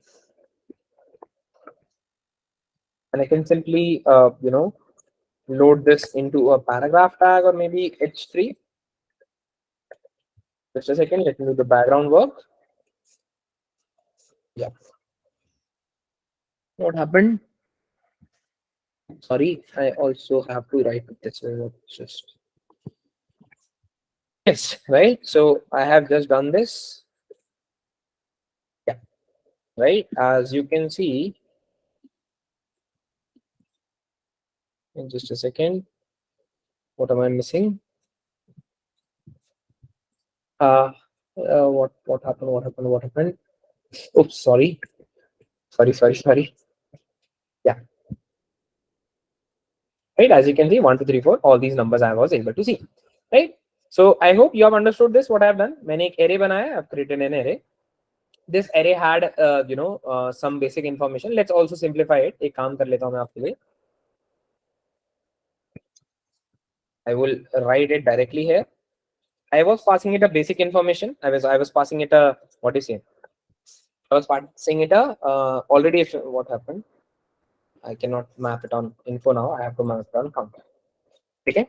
So what I have done is I have created a state variable called counter, and I've created a set counter variable. Set counter function, and this has got a basic value of 1, 2, 3, 4, right? And what I've done over here is, जो already the existing value I've mapped on this, and I have iterated it on the screen, right? At the same time, what I wanted to do is, obviously I cannot update the counter by 1 now, but what I wanted to do now here is that add a new number to existing array. Okay. Now the question is that I don't want it to update the value by 1, but I wanted to add maybe 5, or I wanted to update 99 or 33, any number I wanted to update after this. So how is that possible, right? So that is possible using something called as a rest and a spread, as a spread operator, right? By using spread operator, right? So what is a spread operator? Spread operator is basically, take a very lame example, is that maybe you have got, okay, let me explain it over here, that you have got bottle, right? And this has got maybe, milk, and this has got some syrup, some maybe chocolate syrup, or maybe some, vanilla syrup, or maybe let's say that It is a chocolate syrup, right? And you wanted to create a milkshake, right? So what you eventually have to do is you eventually have to mix the content of this bottle and this bottle, right? So what do you wanted to do is you wanted to empty this, and you also wanted to empty this into a new container, right? And then you can say that this is my milkshake. ठीक है, this is a very strange example, I know, बहुत ही आड़ा सा example दे रहा हूं मैं आपको, बहुत ही बहुत ही एक्सट्रीम सा एग्जांपल दे रहा हूं, but understand this, right? So what you have eventually done is you have emptied the content of this milk container and you have emptied the content of this chocolate syrup container, right? Similarly, your spread operator can do what is that if you will write a variable ARR and ARR is containing 1, 2, 3, 4, and you wanted to empty it into a new variable, say ARR2, maybe let's do that. Maybe you also have, let's take that into a new page. Let's go name page में लिखता हूँ, that will be much more understandable. Yeah. Suppose you have got a variable ARR that has contain of 1, 2, 3, 4. You have also got ARR2 that has got content of maybe 10, 20, 30. You wanted to merge both ARR and ARR2 into ARR3 now. You wanted to do this thing like that. So what you eventually wanted to do, you wanted to empty the content of this and empty the content of this and then make a new entry. You don't want it to do this. Do you want it to do this? आप ये करना चाहते हो क्या? Going back to the previous example, अगर आपको milk shake बनाना है तो एक बड़े टब में आप ग्लास का बॉटल रख दोगे और चॉकलेट का सिरप का बॉटल रख दोगे. Can you call this a milk syrup? You cannot call this a milk syrup unless and until you empty the content of both and you mix it in one content, or you attach them, or you combine them into one content, right? Similarly, what we can do over here is that we can say that we wanted to empty the content of ARR and then ARR2 and then add it into the ARR3. So how we do that is very, very interesting to note. एक simple सा syntax use करना है. The syntax is dot dot dot and the name of the name of the array or the variable, comma dot dot dot. This is comma, by the way, right? ये comma है.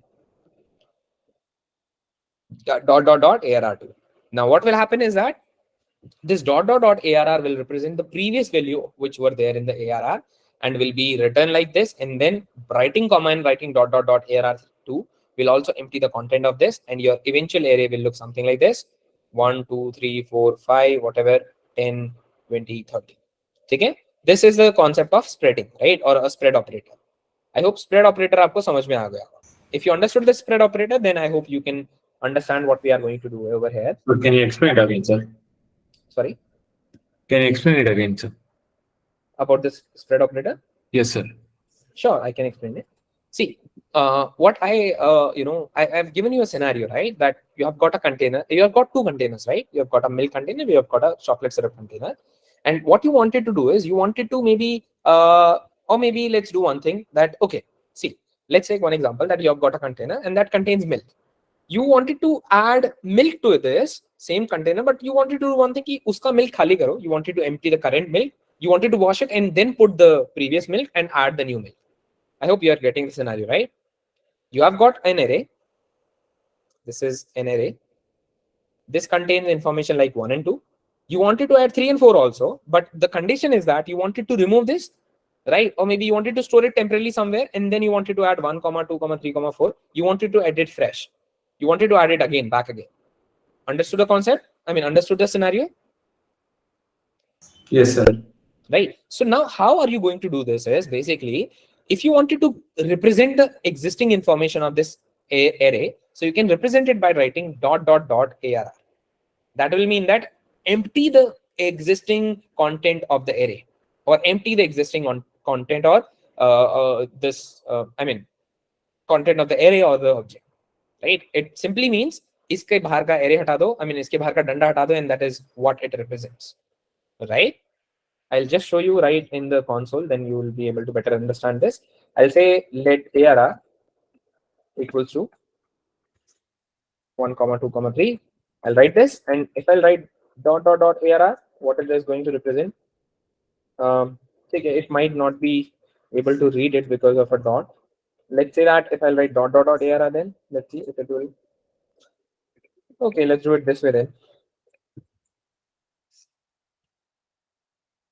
Yeah, I hope this time it will recognize it, right? So if I will write this, what do you think it will contain? Let me zoom it again. What do you think will this going to contain? Is this going to contain, let me give you options. Is this going to contain 1, 2, 3? Or is it going to contain SR? I mean, what will be the value of ARR2? Will it be this or will it be this? Let's do that.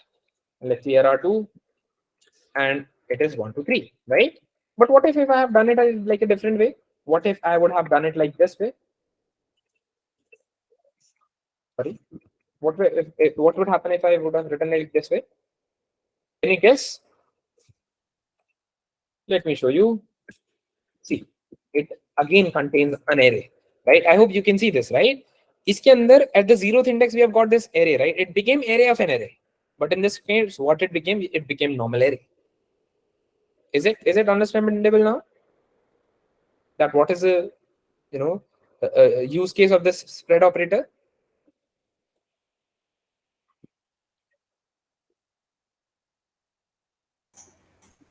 Right? If this part is clear, now if this part is clear, now let's get back again to the original question. I know ये discussion थोड़ा सा extend हो गया है, but this is a beautiful part, right, where you will understand why we were writing it, because many of the times you'll see the syntax written, but you'll not understand what is the purpose of writing this. That's why I've understood. I mean, that's why I've explained this. Right now, let's get back to the concept. Is that, yeah, what we were saying? We were saying कि हाँ, same array hai, we have got the same array, but I wanted to append the array, right? I wanted to add the new array, new elements to the array.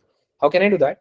It's basically, I will simply say, where is that function? Yeah, this function will do that. It will say whatever is the current value of array, right? Sorry, set counter. इसके अंदर what I wanted to update it with? I wanted to update it with whatever is the original value of the AR of the counter of this array, right? Keep that. After this, push maybe 50. Right now, I'm pushing I'm pushing a random number by my own. You can also get this. You can also decide it with a different variable, whatever you wanted to do. But whenever I will click on this, I will update the state by 10, 1, 2, 3, 4, and then 50.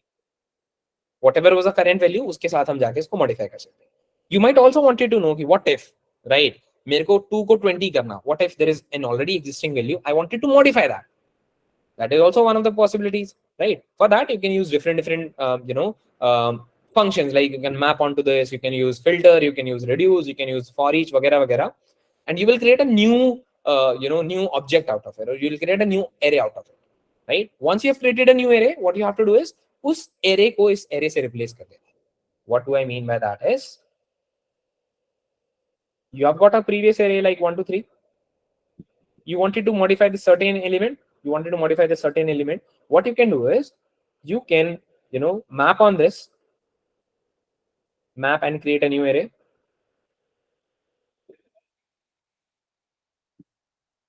Maybe let's call it ARR2. Once your ARR2 is created, use this method of set counter and hence replace the original value with ARR2. That's it, right? And then you will eventually be able to modify a particular content, or maybe अगर आपका case ही ऐसा है कि आपको इसके अंदर चीजों को append करना है, you can append it using the spread operator. I've shown you the case of a spread operator. Dot dot dot ये लिखोगे तो जो already existing value वो आ जाएगी, and then 50 will be added. Let's see if this works or not. Reloading it, adding it, and boom, it's working, right? It had added 50. If I click on this one more time, what will happen? One more 50 will be added, and that's it, right? See, the main thing, the main crux again out of from this is that इसके अंदर जाके आप कुछ भी like modify के function ऐसे directly नहीं लिख सकते हो. You have to pass a value which will then be passed to this counter variable.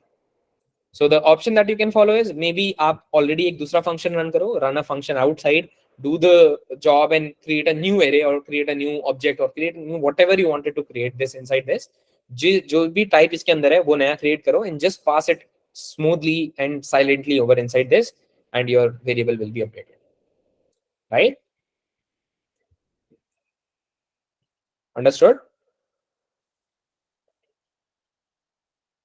Any problems? Anyone having any problems to understand this? Sir, can you show the code once? Sure. Yep, this is the code.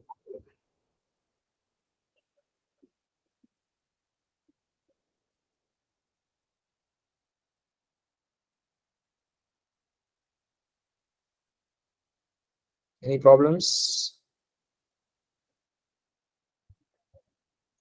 And one more thing is that while I'm explaining, I'm in a little hurry and I'm in a little paced up manner.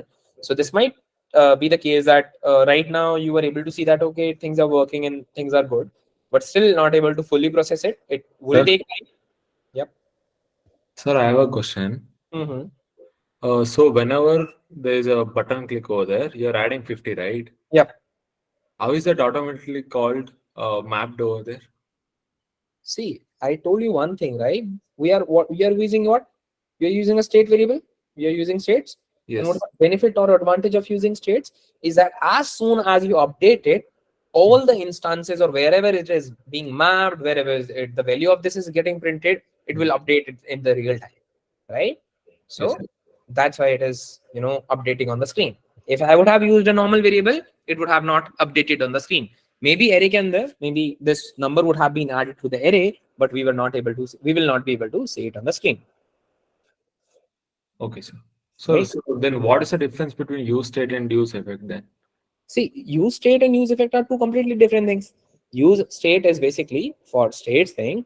I mean, for managing states and for this particular thing. Use effect is basically when a particular event is happening, right? When maybe a particular variable is getting changed, or a variable is mounted on the screen, or a variable is going out of the screen, right? For all such events, if you wanted to run a particular functionality, that maybe if my component is getting loaded to the screen, I wanted to show this message to the user, right? Or maybe if the variable is getting updated, I wanted to show this, or I wanted to do this action, or I wanted to do this action, or I wanted to perform this.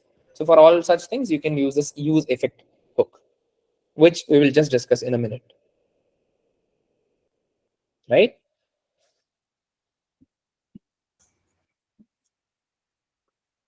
How can we? You can just search for React developer tools and you can get a Chrome extension. And once you have installed them, so go over there and you can just go for components, right? And this is very, very useful when you have a very, pretty vast looking or pretty, dense looking component tree. In that, you can just hover onto this and you can see what component has what props, what state is being used, and all these other basic things you can just notice from there, right? Now that clears the discussion about states, right? Now there is one more thing that we have to discuss is basically, about handling events, right? And I was remembering, I remember that someone was asking this key, how can we take these imports from the user and then eventually use it into the loading components or showing information on the components. So this is where that part will be answered, right? So and we can use add event listeners. See, about events, right? I'm just covering it right now. But what happens is that we don't directly use add event listeners, right? Why we don't directly use add event listeners is obviously because if we have to use add event listeners, right, we have to first of all target the element from DOM. Just like we were doing it over there, that document.get element by ID button, right? We have just got a button and then we were writing button.add event listeners, and then we were doing operations on that, right? So if you are doing this DOM manipulation, I mean, if you are targeting elements on DOM manually by writing these things, right, then that violates the basic nature of, what do you say, that violates the basic nature of React. That is, we are not directly targeting the DOM. If we start targeting the DOM by DOM by out, I mean, if we start targeting the DOM by it ourselves, then React functionality that it does not directly target the DOM and it does operation on virtual and then update it automatically, that will not make much sense, right? So for the same reason, we don't do such operation like, and please don't try to do such operations like document.get element by this and this and that and then targeting this ever using React, right? I think we have also discussed this in some of the other classes. Not sure in which batch we have discussed it, but in some batches we have discussed it. Right. Now, going back, let's discuss about events, right? With events, I mean, how we can handle these events and how we can get input, output from all these things. And I'm also removing it, right? Just to, get some less cluttered up. I hope you have already noticed it. Agar aapko ye dekhna hoga, you can view the recording and you can go through the snippets, right? I'm not writing much bigger snippets. I'm just writing small things. I'm just removing it right now because it will be, it will create some confusion while we start discussing about events. Now, With events, right? First of all, let's say that I wanted to get users name and users age, and then I wanted to show it on the page depending upon the depending upon the result. So what is the very basic thing that you have to do is that you have to get an input form. See, this is why I don't use .js component, and I would like to use a .jsx one, because I don't get easy complete auto completes into this. But anyways, right? I've got this, and I've got an input type equals to text, right? And I can even get a placeholder and then say enter name, right? So as you can see, I would have got a basic input form, right? That is asking me to enter my name. Now the question is, what I wanted to do is, or I will also show you this. One more example I will take. Type equals to number maybe, and enter it. Please understand this very carefully, and you'll be able to make all the events by your own now. And I will also create a button.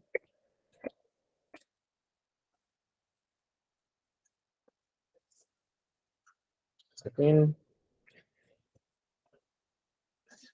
Cool, right? So I've just created a basic form and with a basic submit button, right? And I know the style looks pretty bad, but just bear with it for the minute.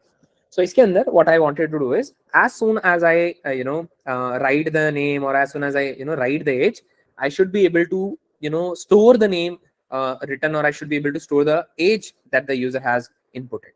I mean that the user have passed on, right? Understood the problem? That I have created a form.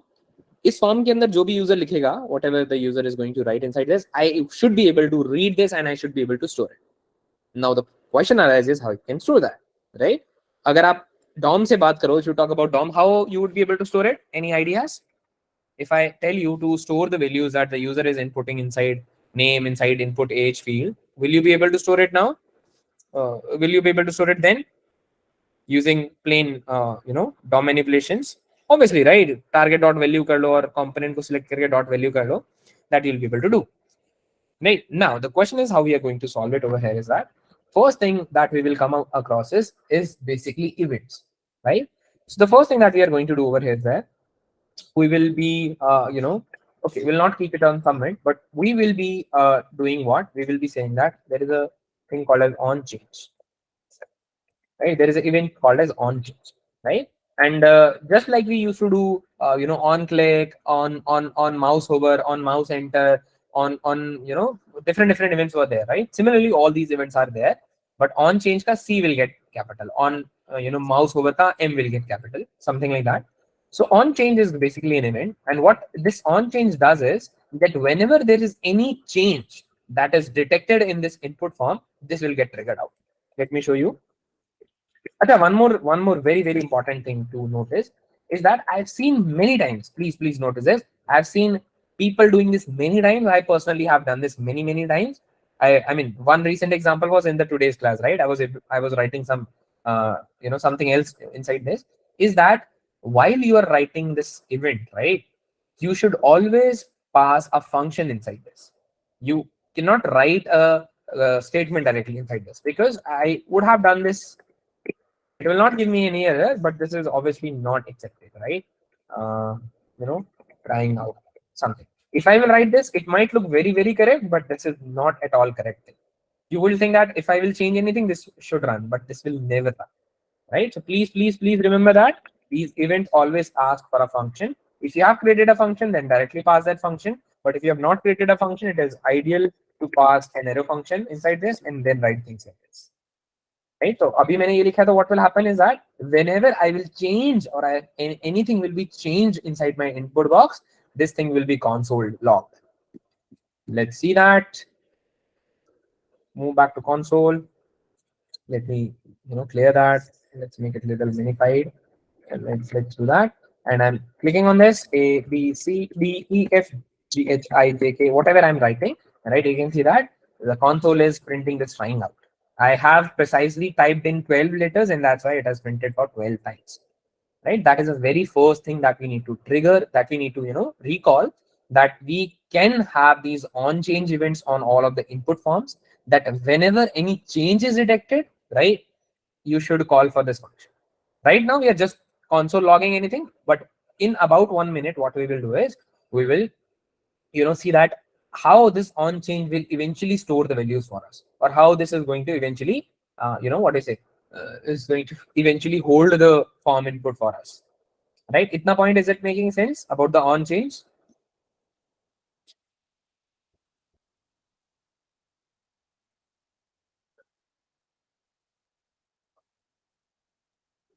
Sometimes in React, when I write arrow functions like chicken, it does not work, but this works,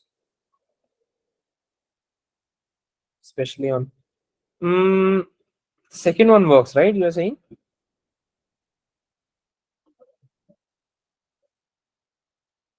See, on change, I'm not sure. See, this might happen while you are working with what? While you'll be working with that map thing, right? Map में क्या होता है ना? When you are loading, I mean, when you are rendering a component. See, let's take a strange example. मैं कुछ भी लिख देता हूँ अभी. Array dot map, and assume करो if inside this, right?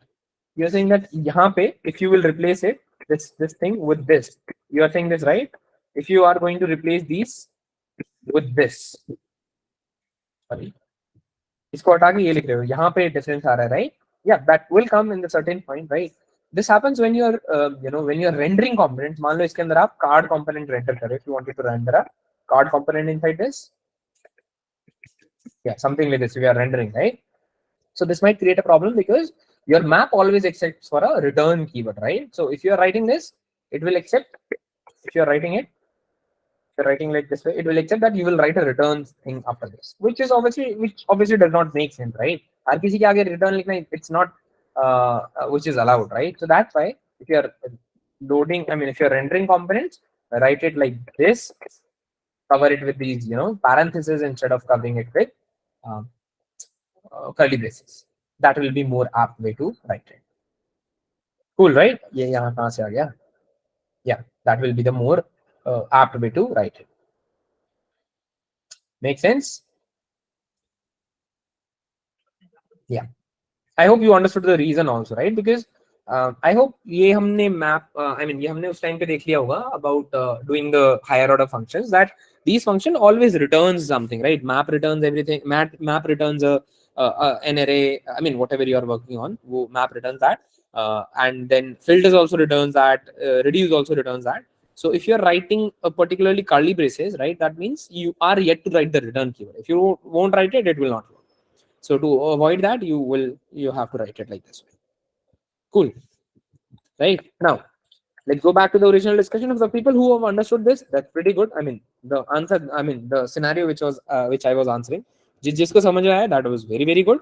But for the people who have not understood it, I will highly recommend you to try this both ways, and then you will eventually figure out what is the problem, and then you can come back to this particular part and try this out. I mean, just try to understand the whole discussion. Great. Going back, on change we were discussing, right? So it always asks for a function. You can write a function inside this which you wanted to run as soon as any change is detected in this particular input box. Okay. Similarly, what we are going to do is we are obviously going to do the same thing. Okay, let's do one thing. इसका पहले done कर दें, same चीज को हम नीचे copy paste कर दें, right? So now what I wanted to do is that if any change is happening, I wanted to note this as my potential value of the input. What do I mean that? अगर मैं यहाँ पे कुछ भी लिख रहा हूँ, if I'm writing anything inside here, I'm writing maybe my name A B C D E F. If this is my name, I want, right, that okay, this name should be stored. Why this should be stored? Because that if the user hits on submit suddenly, that if the user suddenly hits on submit button, that should be registered, right? जो भी यहाँ पे लिखा है वो save हो जाना चाहिए. How can I do that? Is basically I can do one thing. I can again make use of use state, right? I can say, const, not const because I might want it to change it. Let name comma set name.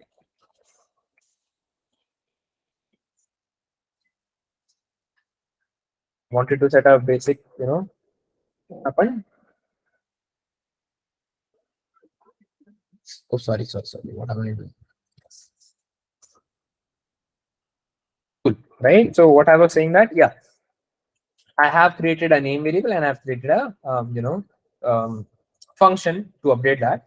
right? Why I have done this is because I wanted to say जैसे ही मेरा ये change हो, right? As soon as my change is detected on this, I should be able to register. I should be able to I should be able to mark. I should be able to push this updated value from this input area to this state variable, right? So how can I do that? अगर मेरे पास एक state variable में मेरे को value update करना है, so how can I do that? Is I can do that with using name, and then now this is very very important, right? How am I going to read कि मेरे current input area के अंदर क्या लिखा है? How am I able to read that? I have got a input area, right? I have written a function of on change. I've written an event of on change, ठीक है? And inside this मेरे को इस set name को set करना है. I wanted to just set this set name variable, but I don't want to set it with anything.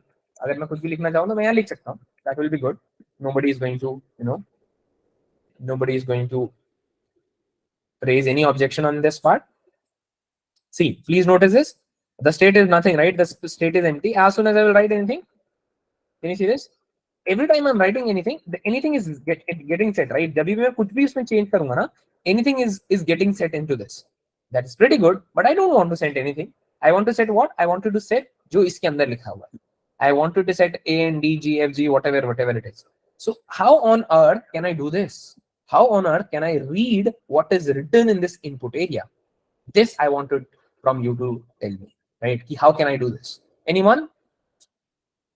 Yes, obviously e dot target dot value, right? So this is what you must have done into into DOM manipulations, that e represents the current event that is happening, right? On change is an event, right? So how can we tackle that? We can tackle that by writing e. It is passed as a silent parameter, and what you can do is inside e, if you wanted to log it and then you wanted to see it, e ke andar there are different keys and different values.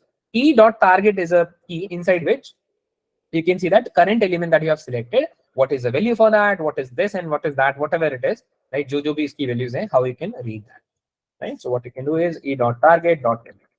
I now hope that this point makes 100% sense that what we have just done. What we have just done is basically we have written a function that whenever any change is being made, right? Any change means if you are writing anything, if you are removing anything, whatever you are doing, right? That is a change. So if any change is being registered into this, what do you want to do? You wanted to set the variable with the current value of this target. जो भी इसके अंदर लिखा हुआ है, you wanted to just copy paste the same thing into the state variable, right? Does that make sense? Obviously that does make sense. I mean, that would have made sense. So that is why if I will start writing my name, you can see that that state is getting updated with my name, right? Did you get that point? Why we have done this? Why we have took a state variable, not a normal variable? Because obviously, if we will take a normal variable, maybe whenever we are doing the change, it might not register it, right? Maybe it might not call for a it might not call for a re-render, right? So that's why it's a good option to choose a state variable and to call this function of set name whenever there is any change that is being registered, right? Yes, obviously I can log that for you. Okay, e dot target. You wanted me to just a second. You wanted me to log e dot target only. Stop that. And I will show you in the console that. See, obviously, one disclaimer I wanted to give you that A, B, C, D. Whenever I write anything, that will get printed, right? That is basically the target. And see, I don't know why it is just printing the plain text. It should print just a minute. It should print the object format of that. I don't know why the browser is behaving like that way. Just let's do it one more time. Let's do this. See, can you see this? As soon as I pressed anything, right, object is printed. Inside this, you might see target, right? Can you see this target? Yes, I can see the target. Inside target, there are multiple things, right? Inside target, there is a value, there is accept, access key, align, ALT, etc., etc. But the point that we were very, very interested into this value, right? E dot target dot value, and the value is A, right? So that's why we can say that E के अंदर the whole event के अंदर का target के अंदर का value is eventually getting us to A. Made sense? Cool then. So if this is making sense, then what we can do is what it is, yeah. So we can say that, I mean, we can see that जब भी हम कुछ भी event कर रहे हैं, state is getting updated, right? So that is how we can, how we can get this. Acha, one more thing is, what we can do is we can make a value attribute and we can make this as the name of the state. Why we are doing this is because if this contains anything by default, if maybe this contains, filler, so what will happen? Filler will be filled inside this by default. Why we are doing this? Because state में कुछ रखा हुआ है, that should be represented into the input area. Why? Because input area से ही इस value का input आ रहा है, so it should be fair enough that this value should be the state. अगर हम इसको empty कर देंगे तो state will also get empty. See, I have removed R, state में से R is getting removed. I have removed E is getting removed, and so on and so forth. You can also choose to keep it empty and still it will work fine. Whatever, right? So this way we can take inputs from the form like this way. Right? Cool. So yeah, that's the first thing, right? Similarly, you can replicate the same thing inside here. And I'm very, very lazy to replicate the same thing below, right? I hope aap log isko replicate kar loge, right? And at the end, what you can also do is, right?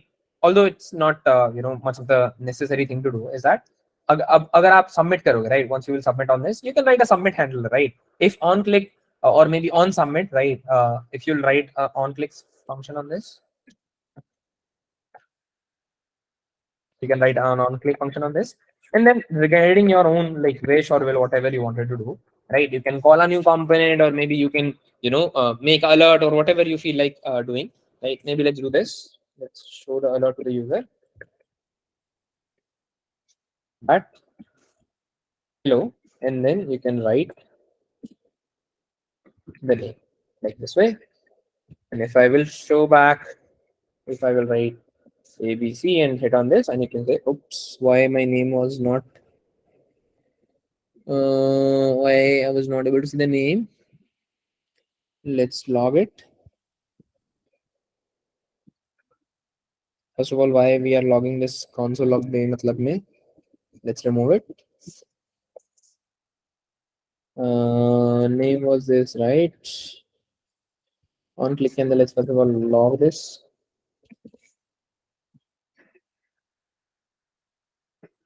Let's pause this alert message for a minute. Oops.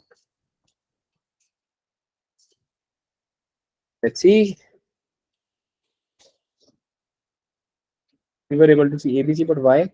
Maybe log लिखने में, maybe alert लिखने में कुछ problem हो रहा है. Alert का syntax लिखने में कुछ problem हो रहा है maybe. If this is not working, we can simply use templating, right? Let's go for the templating one. And let's go this. I hope you also know this, right? Templating that we can do here. And let's go back. Write ABC, hit enter, and it says hello ABC, right? That's one of the way how you can input anything and then you can show it to the user. Maybe you can show it in form of list, whatever, right? But this is one of the shortest way of showing an example. That's why I've opted that way. Right. Cool. I'll okay. Just give me 1 minute, right? Let me see how much thing is remaining. Yeah, just 1 minute. We have seen how we can get this. Handling event is done. Managing state is also done. Props is done. Passing props is done. Dev tool is done. Okay, one more thing is remaining only, as far as I can see, is routing, right? So I'll just quickly discuss routing and then we can end the class. It will just take 5 to 10 minutes, 5 to 10 minutes, and then we can discuss depending on the question. If you have got question, then it can go a little long also. And I'm very sorry because I thought of taking break in between, but we went on with the flow. So that's why it's a complete 2-hour class. Again, I'm not a fond of taking continuous 2 hours class, but anyways, right? So sorry for that. Now, I hope that point is making sense, right? About how we can take inputs and how to handle or how to work with these events. And this is just a quick overview that I'm giving, right? You can obviously work with more different events and you can, play around. And if there is any confusion, you can definitely let us know. Right now, let's talk about routing. Right. So I don't remember taking a class on routing with this batch, with this batch 3. So have you done routing first of all? Because I might be on leave for that particular part. Yeah. Cool. So routing, I'll quickly just, yeah. Good. I'll just quickly, what to say? I'll just quickly run through that. So I hope in the starting you remember me telling that with React, basically you can create single page applications, right? Single page means you cannot have multiple routes like home, about this, multiple things. But in case you wanted or the user wanted to create multiple route, then how is that possible or how is that doable? So for that, we use a certain, external library that does part that will do that part for us, right? That will make us make our application go routing, have routing with us. So that package that we use is basically React router DOM, right? That is a package that we use to get routing into the page, right? React router DOM, right? And how do we use it? It's very fairly simple. First of all, you have to import it into your application, right? And once you import it, let me quickly show you. npm I React router DOM. And what I will do now by the time this is happening is I'm again removing this, right? Because I feel like this is not important for the time being, right? And I will also do one more thing. I will also remove all these non-necessary stuff. Unnecessary will also remove this. And also let's do quick one thing is that maybe if I go to this new file, I also wanted to create RFCE. Yes.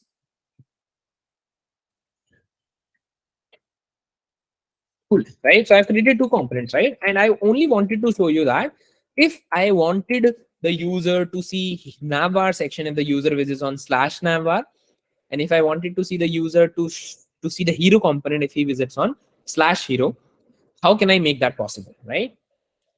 Maybe if I want user to see hero if he visits on this, and if I want him to see header or navbar if he visits on navbar. So how is that possible and how can I make this happen? This is what I am about to show you right away. So what will happen is that, where is it? Yeah. So first thing what we have to do is we have to import, we have to install React router DOM, and then we have to import it. How do we import it? We import, I'm writing this thing. I will write something into this. I'll tell you what that is. React router, right? This is the package that is going to help us, right? Now there is a format that we have to follow in order to get this done. What is the format? The format is, I think the first one is, what, routes, or is it browser router? Yeah, sorry. The first one is browser router. You have to wrap it with browser router. Yep. And I also have to import it. Right now, one more thing I wanted to tell you is that you will see this quite a lot of time that people will write this browser out and everything into index.js directly instead of writing this with app.js. Right? That is also one of the valid way to do, but we are writing it right away. This does not also make much of the difference. Right? So या तो आप इसको यहाँ पे cover कर लो या तो आप index को cover करवा लो इसे. Both of them will work fine. Right? Now inside browser routers, you have to say that you're working with multiple routes, right? So you have to wrap this with the routes, which you also have to import, right, from React router DOM, and eventually you'll work with route, which you have to import also. So what we will do is we will do this route, and I'm not going to use it. I will do something else. Now this is the basic folder structure. I mean, this is the basic wrapper structure that you have to create in order to work with routes. पहले browser router से import करना पड़ेगा, wrap करना पड़ेगा. Then inside that you have to work with routes and then with route. Right? And this route will be a single entity, right, on which you wanted to, create a route. What do I mean by that? Is basically you wanted to work with path, and you will say that if the user visits on navbar, what will happen? Similarly, if the user visits on maybe hero, what will happen? These are two routes now, right? अगर आप slash navbar पे जाओगे तो what do you wanted to see? If you'll go on hero, then what do you wanted to see, right? Now inside this, what you can load is basically element code. And as far as I know, you can write navbar. Similarly, just copy pasting it below. and then you can say hero, and it will be done. You can also create a home route. Let me create that for you. You can create a home route, and inside this you can also write normal, HTML, CSS also. Let me show.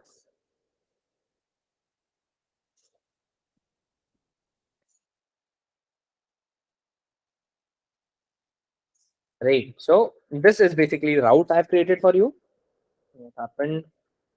Oops, sorry. Handle function कहाँ से आ गया?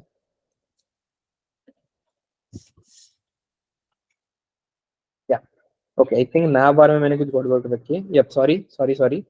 I have written some stupid thing inside it. That's why it was giving me an error. Cool. Now it's fine. Right. So if I'll show you, if I'm on the home route is basically represented by the slash. Where is it? Yeah, home route is represented by slash. Right. So if I'm home route, I can see this information. If I'm on navbar route, NAVBAR, I can see this navbar information. Or if I am on what? If I'm on what was that? Hero, right? If I am on hero, I should see something like this. Right. So in that way, you can create routes, and your application can have routes. One more thing is remaining in this routing thing is that how do you add links, right? Because I'm damn sure that if I will tell you to add links, you'll directly start using this anchor tag, right? Maybe if I will, create a link, if I will tell you to create a link after this, what you will do is maybe you will say that anchor tag likho, oops, anchor tag के अंदर just write href and say slash navbar.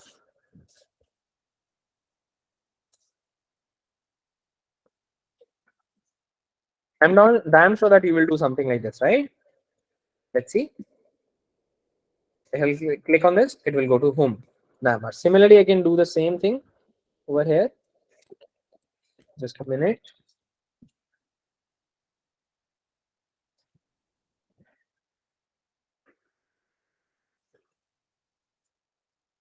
Go to cool. So what I have done is, yeah. So what you can see right now is that I have done it like this where I've used the anchor tag and it is working fine. If I click on this, it's going back. If I'm clicking on this, it's going back, right? It's perfectly fine, right? But the problem that appears over here is that if I'm clicking on this, it is again, reloading the page. Can you see this? It is reloading the page, right? Or maybe let's do one thing. I can show you something so that you can what do you say? You can. Let's do one thing. Just give me a second, right? Um,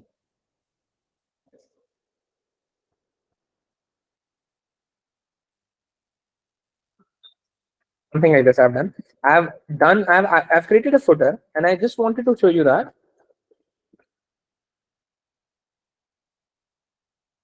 footer will remain constant. I'm just doing it like this way.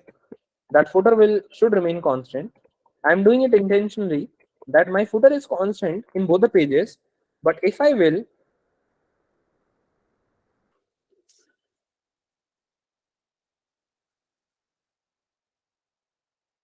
yep. But if I will still do this, now let's do that. All right. So you can see that the footer is constant, right? If I go to navbar, if I go to any of this, the footer should be constant, right? It still says constant footer. But what is the problem that is happening? The problem that is happening is that my whole page is getting reloaded, isn't it? It's getting reloaded, right? So which is not a good thing. What do I want it to do instead is that I should be using a link, and this link will also be imported from, link from React Router DOM. And if I will do this, what will happen? Just a second. What will happen is that whatever was this earlier problem we were facing, earlier, in fact, instead of using link and href ke badle, it will be changed to 2. Similarly, I don't remember. Yeah, you have to change it to 2. So if you do this, what will happen is that I'll reload it once again. Can you see this? Can you see this or not? Can you see the difference? Now it's not reloading the page. Is it reloading the page? No, it is not.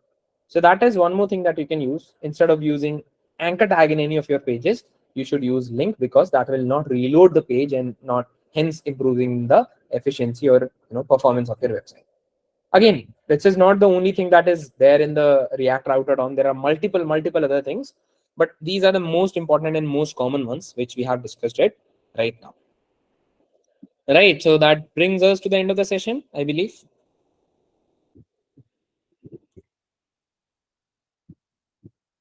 How to protect routes, like say we have our state and dashboard, user should not be able to see. Okay, see, if you wanted to create protected routes, right, so you can do that using conditional renderings, right? I mean, there are multiple ways, right? What you can do is, just a second, we have as out state and dashboard route. Yeah, see, you can do something like this, right? You can simply say where you want to go. Yeah, where is that? Yeah, you can simply say,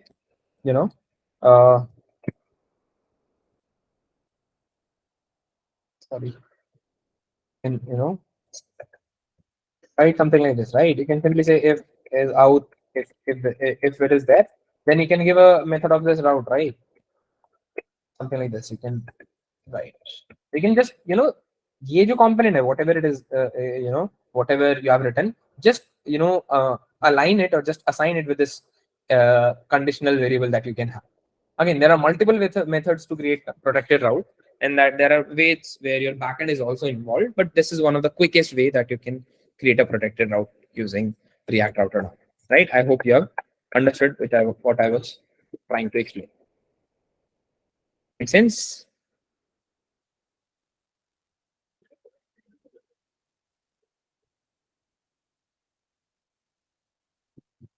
Yeah. Any other questions? Oh, yeah. Sorry.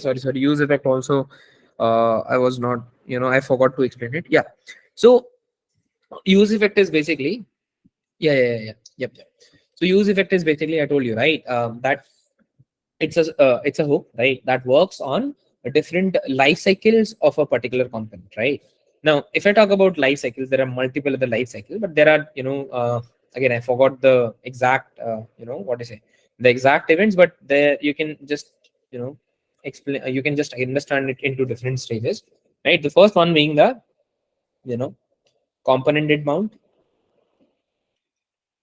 is basically when your component enters to the page, right? जब आप page load करोगे, right? The very first time what will happen is that your component will get added to the page, right? So that could be the stage number one.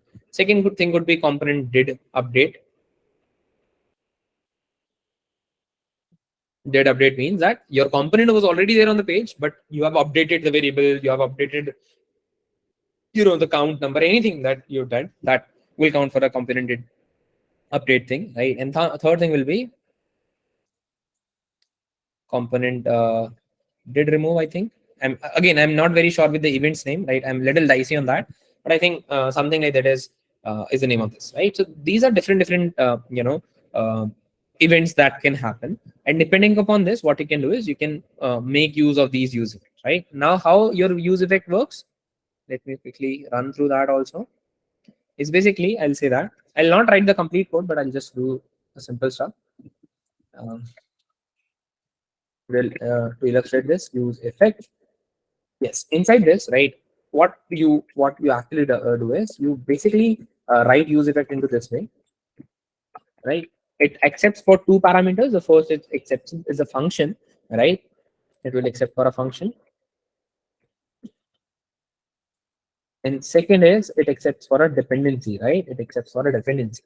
So if you don't write any dependency over there, what would happen is that whenever your component is loaded, right, the certain action is performed, right?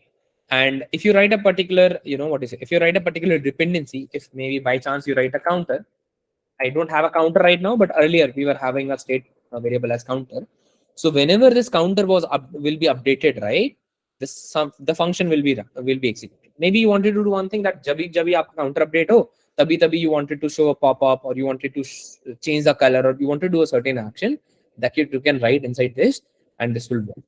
Again, there are certain things about, when you load the component, the use effect ka functionality will run for 2 times, and all these different different misleading things happens.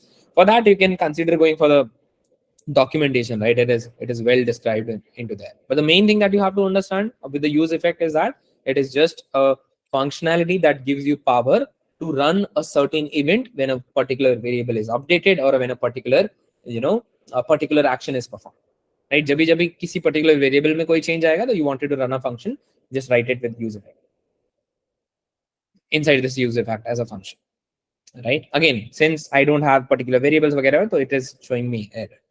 But I hope the crux of this is you are able to understand.